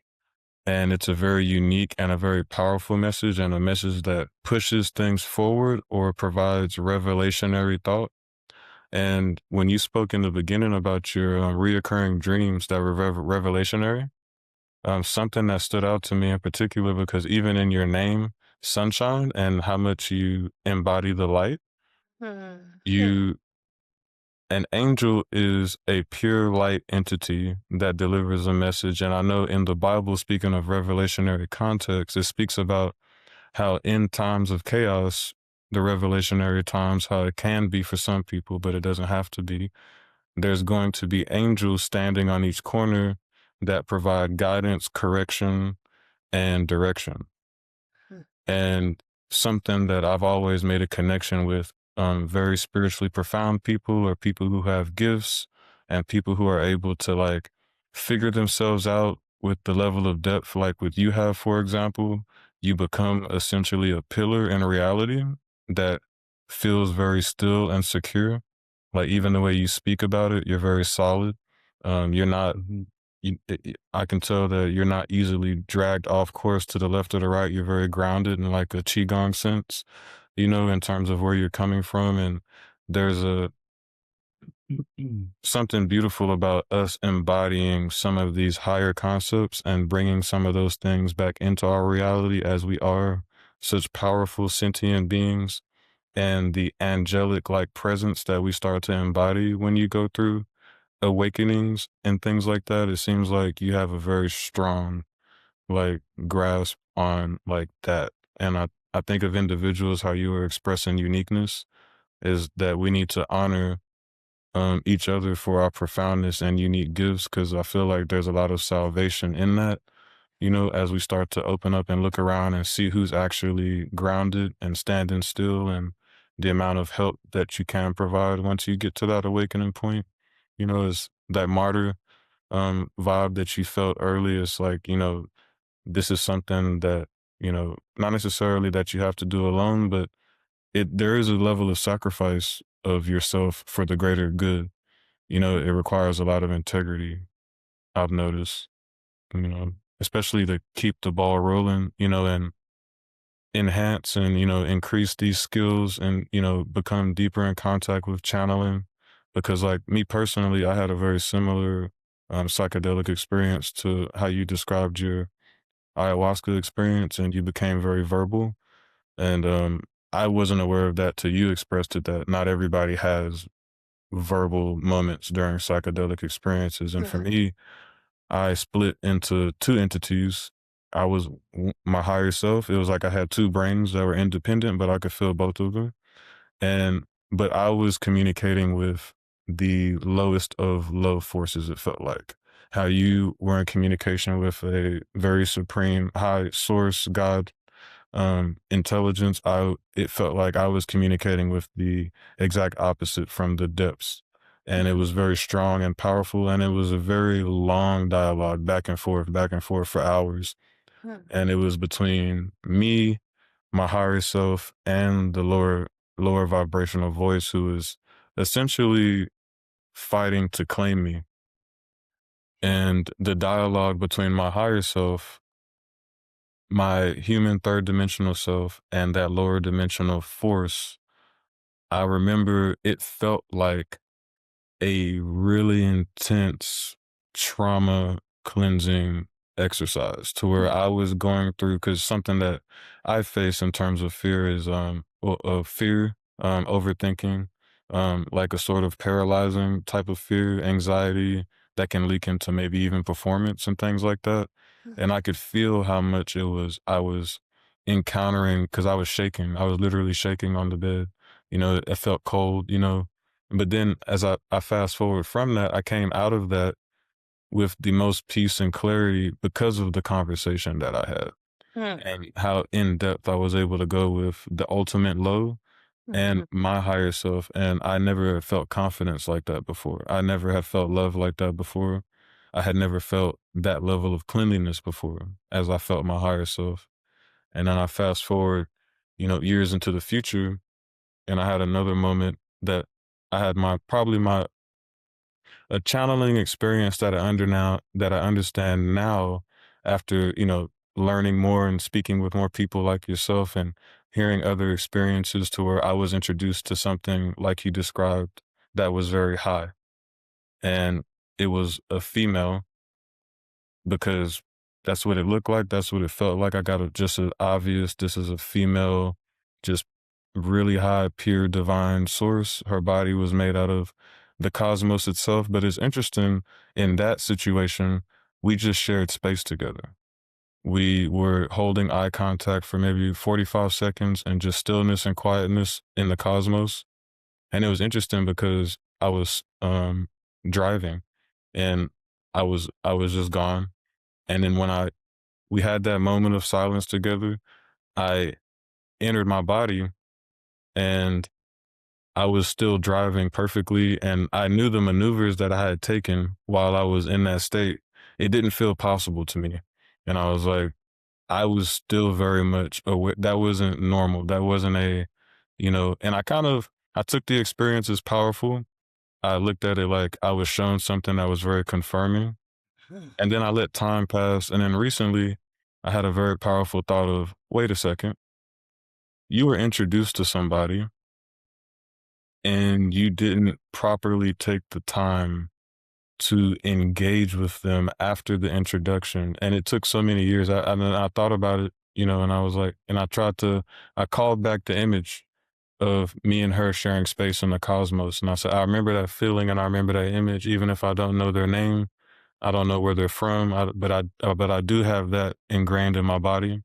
And I tapped into it, and it was interesting because when you and Johnny were talking about, is it your intuition or is it a channel? I kind of, for the first time, am starting to understand what you're describing, in the senses of, like, especially doing Reiki, because it's very intuitive and you have to scan, you have to read. And, you know, I can feel more so when I'm putting things together from a human perspective that still could come across as profound to somebody. And the difference when it seems like there's something that is dropping in Yeah. that I couldn't have possibly had any say-so in, or Right. like, this was not me for sure. But when I say it out loud, it took me a little bit to trust it, Mhm. but I would start to say it out loud and people would respond back with, oh, wow, and then I started to put it together. I was like, well, I was probably, not leaning into the beautiful engagement that I was blessed with, but it took time. Everything's in divine timing. And it's very interesting how trauma experiences, healing, things start to open up as that starts to happen, Mhm. because for me, when I was younger, things were a lot more visual. And then as I got older, things became a lot more audient or cognitive. Mhm. Yeah. Mhm. Like a clear knowing, or you hear the spoken word. Mhm. Mhm. Yeah. I love hearing about your gifts, Johari. And even your like formality of like, oh, maybe I didn't like engage her after that you know, I conversation. felt really silly, but I was like, well, why did she show herself to you? What was the point of that? Yeah, like, did I miss an opportunity there? Yeah. Yeah. I was like, it's too late. No, but Well, I have a feeling she's always with you. yeah. um, yeah, the yes to it gets more clear as we heal. Thank you for your kind words. I'm going back. there was something else. When you were having the first psychedelic description or event you described, where you were talking to the lower self, I love that. I love that because to me, I just think that's shadow work. Mhm. Mhm. And and of course, it makes sense to me that you felt lighter after that 3-hour, very detailed, nuanced dialogue Mhm. because you're bringing this light, a flashlight of awareness, to the shadow, and you're Mhm. dialoguing with it. And that is how we release. That's how, it's if we are blind to our unconscious mind, it does rule us. And so the more that we can hold ourselves and look at our ugly parts, the more beautiful we become. I remember when I was in that second ayahuasca retreat in Peru, the first night when the maestro was singing, when he came up to my mat, he started singing his Quechua. They speak in Quechua down there, no, which is a language I certainly don't speak. But he started singing, and he was so confident. And when I was looking at him, he transmuted into a snake, like a cobra. And he's Mhm. singing, he's like, singing this beautiful song, and his head's like moving. And I'm like, whoa, the power of the medicine is really strong right now. He's shape shifting. And I even asked people out the next day, did anybody see him become a snake? And other people did. So he starts to sing his Igaro, and we're communicating telepathically. And I said to him, I won't use his name because I don't know if he would be okay with me using it, but I said to him, I'll call him James. James, I said, I need to confess to you that I was judging you before ceremony started because you're so young and this is your first retreat. And I was worried that you wouldn't have the skills to do what I really need this week. And I said, I'm so sorry that I judged you. And I said, where do you get your confidence from? Because it was literally his first ceremony. And that guy came out the gate singing so powerfully. I was like, literally, it like blew so many of us away. We're like, oh my God, his songs are so strong. I said, where do you get your confidence from? And he's singing his Quechua Igro, and he said, by loving my ugly parts. And I was like, oh. that is something I mean, I know Spirit knew I needed to hear that. With meditation, we do see every dark part of humanity inside of our own minds. When I first got on this path, I started noticing that this awful, awful part inside of me. It was like it showed up as like a black blurb, like smoke and shadow, and it moved really fast, and it had masculine energy, and it would do the worst things to people.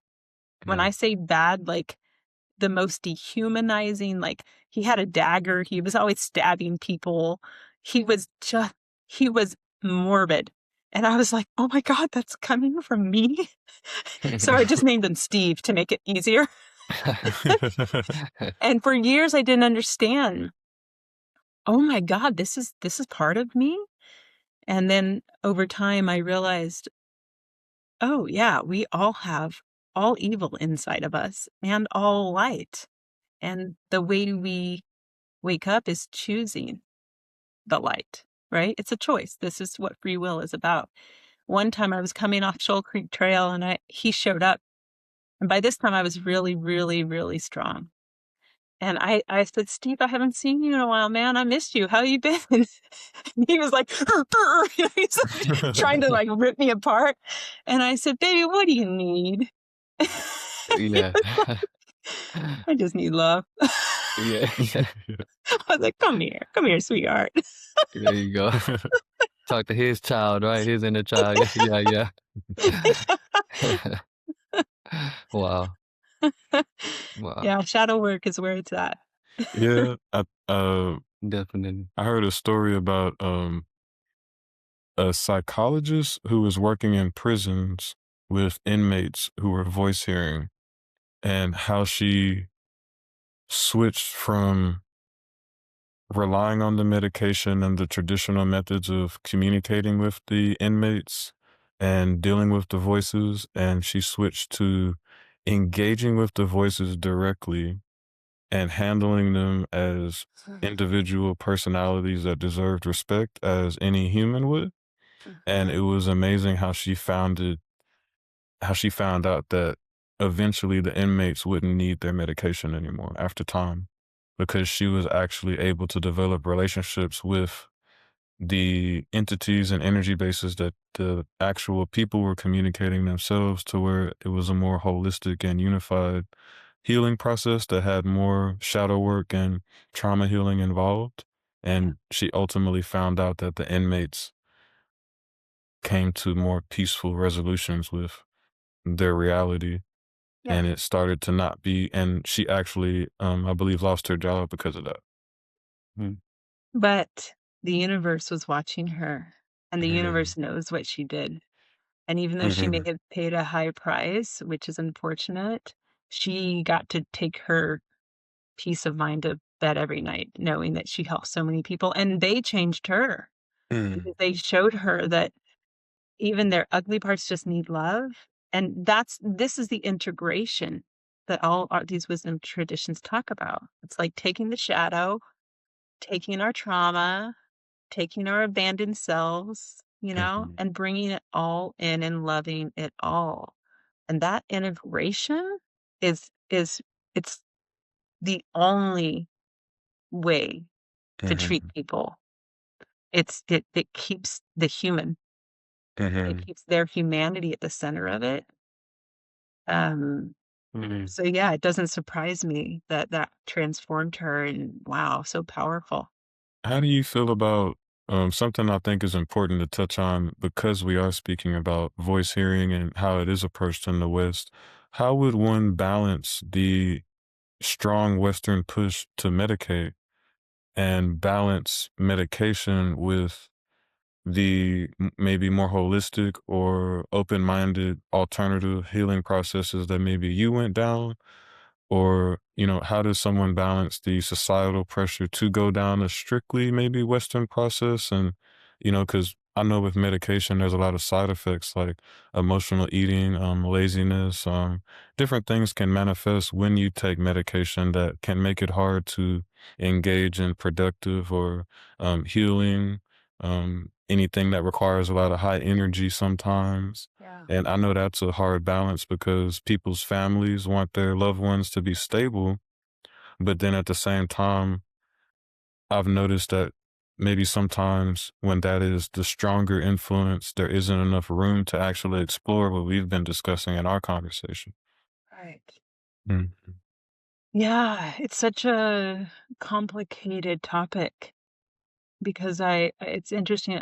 As I was thinking about tonight, yesterday, I just happened to open up my Facebook app and I saw some post from a woman who has a grown adult son who apparently had come off his schizophrenia medication and was sending very direct threats to take the lives of his parents. Mhm. And I don't have a clinical background. I mean, Mhm. my psychology degree is in research, I'm not a therapist, so I can I probably have a really long conversation with some therapists on this topic. But I do believe what changed my mind about the idea of schizophrenia is a film I watched on YouTube. It's free. It's called Take These Broken Wings. And I'll send you the link if you want to add it to the show notes.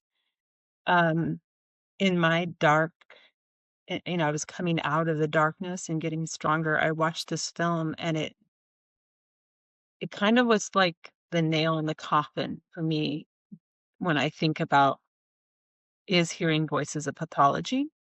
Because it's a documentary on the relationship between this male psychotherapist and this woman who was institutionalized for hearing voices. And he was her therapist, and she saw him, I think, twice or three times a week for like years. And I'll, one of the powerful moments of the film, well, let me just say, he was kind of committing career suicide. All of his peers thought he was crazy for believing that she wasn't crazy, because they all said, just keep medicating her and tie her up, like shackle her.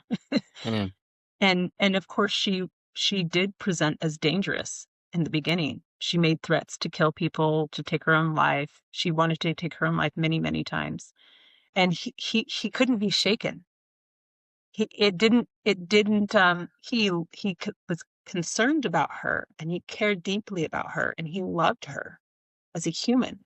But he was never triggered when she talked about these shadows.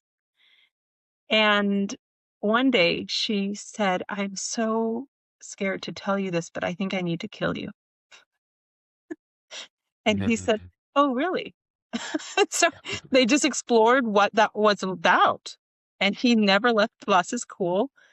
Um, and I think she needed to say that deep inside to know he was still going to be with her through the whole thing. Mm. And he said, I'm not scared of you." And so anyway, she continued to heal, and those fractured parts of her came home one Mhm. at a time through love, through him loving her. And she eventually left the institution, and she got so healthy that she said, it came time for me to stop seeing him, and I was so sad because he'd become such a good friend, and I was going to miss him. But he said, "You don't need me anymore. I'm here if you want, but you're so strong." So she got her own home, and she went into nursing school and became a nurse. Oh, wow. Mhm. That's Mhm. amazing. I That's know. beautiful. It it just shows what technical skill, understanding of the psyche, and love can do to transform someone. And so, you know, I think about that post I saw on Facebook, and, I don't know this gentleman who's, threatening his parents, but I'm sure he doesn't feel safe in his body. Maybe he's hearing command voices. Mhm. Maybe it is a protector part of him, seeing if his parents say, "I'm not scared of you. Like, what do you need?" I don't know. All I know is the labels aren't helpful. There is a process for integration. And these stories aren't my path. My path was a spiritual emergency. And so it makes me question how many of these people that we've labeled as dangerous just were having a spiritual emergency that nobody was educated enough to identify.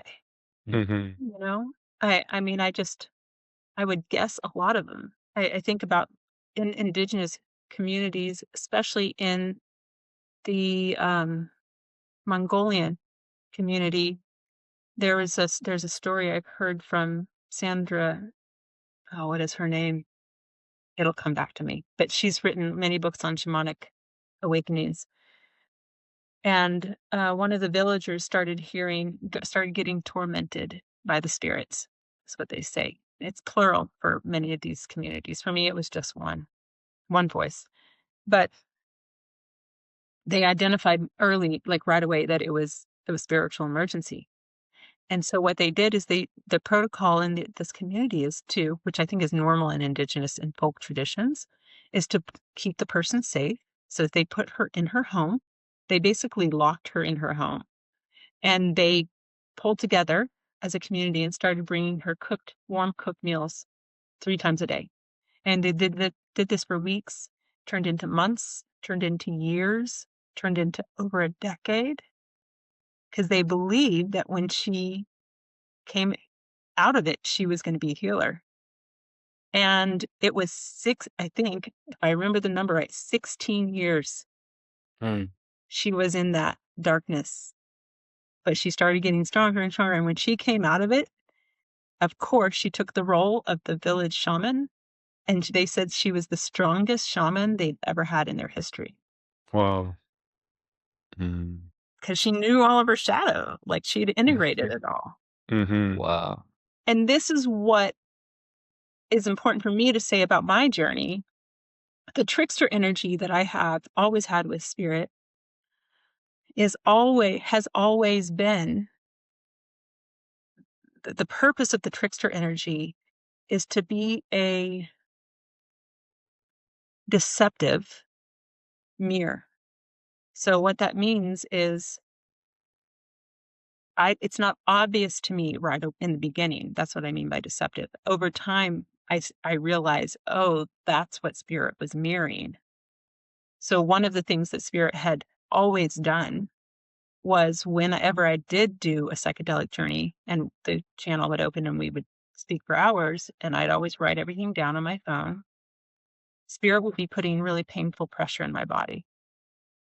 And I had many, many, many conversations with spirit. Why do you do this? Why do you have to teach me in the masculine? Why can't you just teach me in the feminine? Like the compassionate side. I don't understand why you're talking about love and compassion, but you're putting painful pressure in my body. It's like, and spirit gave me different answers that were part of the truth along the way. Like one time Yeah. spirit said, Sunshine, you're the one who keeps coming back to the psychedelic journey. And I was like, oh shit, you're calling me out. Like, yeah, you're putting painful pressure in my body, but I'm allowing it. That was the beginning of me starting to go, wait a minute, this is a mirror. And one time spirit said, I'm double mirroring you. And it would still take me another 2 years until the final lesson was I went to do a mediumship gallery reading in Detroit at a women's psychedelic conference. And after the reading, I went back to my Airbnb and the pressure came and it was excruciating, like more painful than it had ever been. It pushed me way past my edge and I started bawling, praying for help. I prayed to my father and my grandfather. And finally, after 10 hours, it stopped. And I swore I would never do another psychedelic journey because I love myself and respect myself too much now to allow that to ever happen. And when I got home to Austin and started unpacking it in the weeks and months after that with my therapist, I realized that that mirror was almost a graduation for me, because I had come out of so much people pleasing, so much frozen nervous system from sexual assaults, so much second doubting myself, so much low self-worth. I'd come out of all of that, that when that happened, I was like, oh, I literally know I'll never allow this to happen again.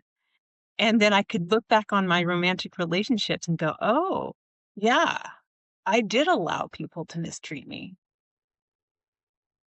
I allowed it my whole life. Why? Because I didn't think I would be okay alone. I stayed in relationships that weren't healthy for me. And, but unless you understand that the universe works, we basically get taught, we basically have painful experiences to wake us up, to see how we're giving up our own worth in these relationships, right? And so that is the trickster energy that's still there. That's still there. In fact, I was meditating like a month ago, and I said to my soul, can you just be straight with me? Like, I'm kind of over the tests. Yeah. My soul said, thank you so much, but I'm not interested in that. I was like, really? So I have more discernment refining. I mean, that's how shamanic illness works for me. It's you're constantly refining your discernment with these tests and learning. But I can say that, yeah, I'm solid now. Pretty solid. Yeah. Wow. Yes, and congrats on all that. That's beautiful. Thank you for sharing. Thanks, Johnny. I'd say you're extremely solid. You're a little bit more than, Just so y'all know. I'm like, okay, solid they get. Yeah.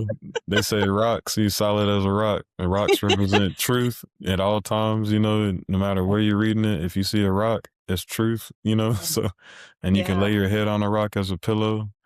And then they say you also get channeled messages from rocks. I feel like there's a lot of deep philosophy in being like that level of a like pillar, stone, just something that comes with that much weight and inertia and a reality, Do you know that old song? I don't remember who sings it. Solid as a rock. Oh yeah. Yeah, I don't remember who sings that either. oh my god. Maybe I need to look that up. Good, solid. That's on a TV show too, a theme song. I know. Really? Yeah, I know. Yeah. That's great. That's a great. I'm gonna listen to that when we finish tonight. Oh. It's been very, very enlightening. And everything you've been sharing has been amazing.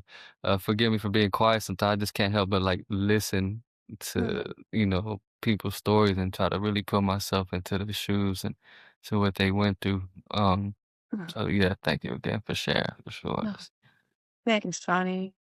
Yeah, thank you so much. Your presence is your gift. That's for sure. How are you feeling, Jahari? Are you feeling we should come to an end, or do you have more things to share, or what do you think? I feel like with you, we could probably talk for 6 hours straight. I feel like we've began to create a rabbit hole and a snowball effect that's really awesome. And as we keep talking, I keep thinking of more questions. So I feel like from that perspective, like I feel like there's a lot more that I could ask you. I'm just very honored to have you on our platform and that you would take the time to sit with us as somebody who's so grounded and serious, because we can feel how serious you take this subject. And, for me and Johnny, this is a dream for us to be able to participate with other people and provide profound wisdom and insight to our community, to the masses, to the world, because, a lot of me and Johnny's spiritual cultivation was through listening to lectures and paying attention to other speakers and, really devoting our time to absorbing the proper information. And, you know, for us to be on this side of it now and help create philosophical bridges, spiritual bridges, and, you know, higher dimensional bridges for everybody, and for everybody to have, you know, this level of insight and have it be this acceptable is amazing. And, you know, it's you know, just thankful to have you here and speak with you to this depth. And I've already been thinking of like, I hope she comes back for part 2 because Oh yeah. because I feel like we have more layers to definitely tap into. Yeah, that's what I was gonna say. I almost feel like we're kind of just getting started. Yeah. Aww.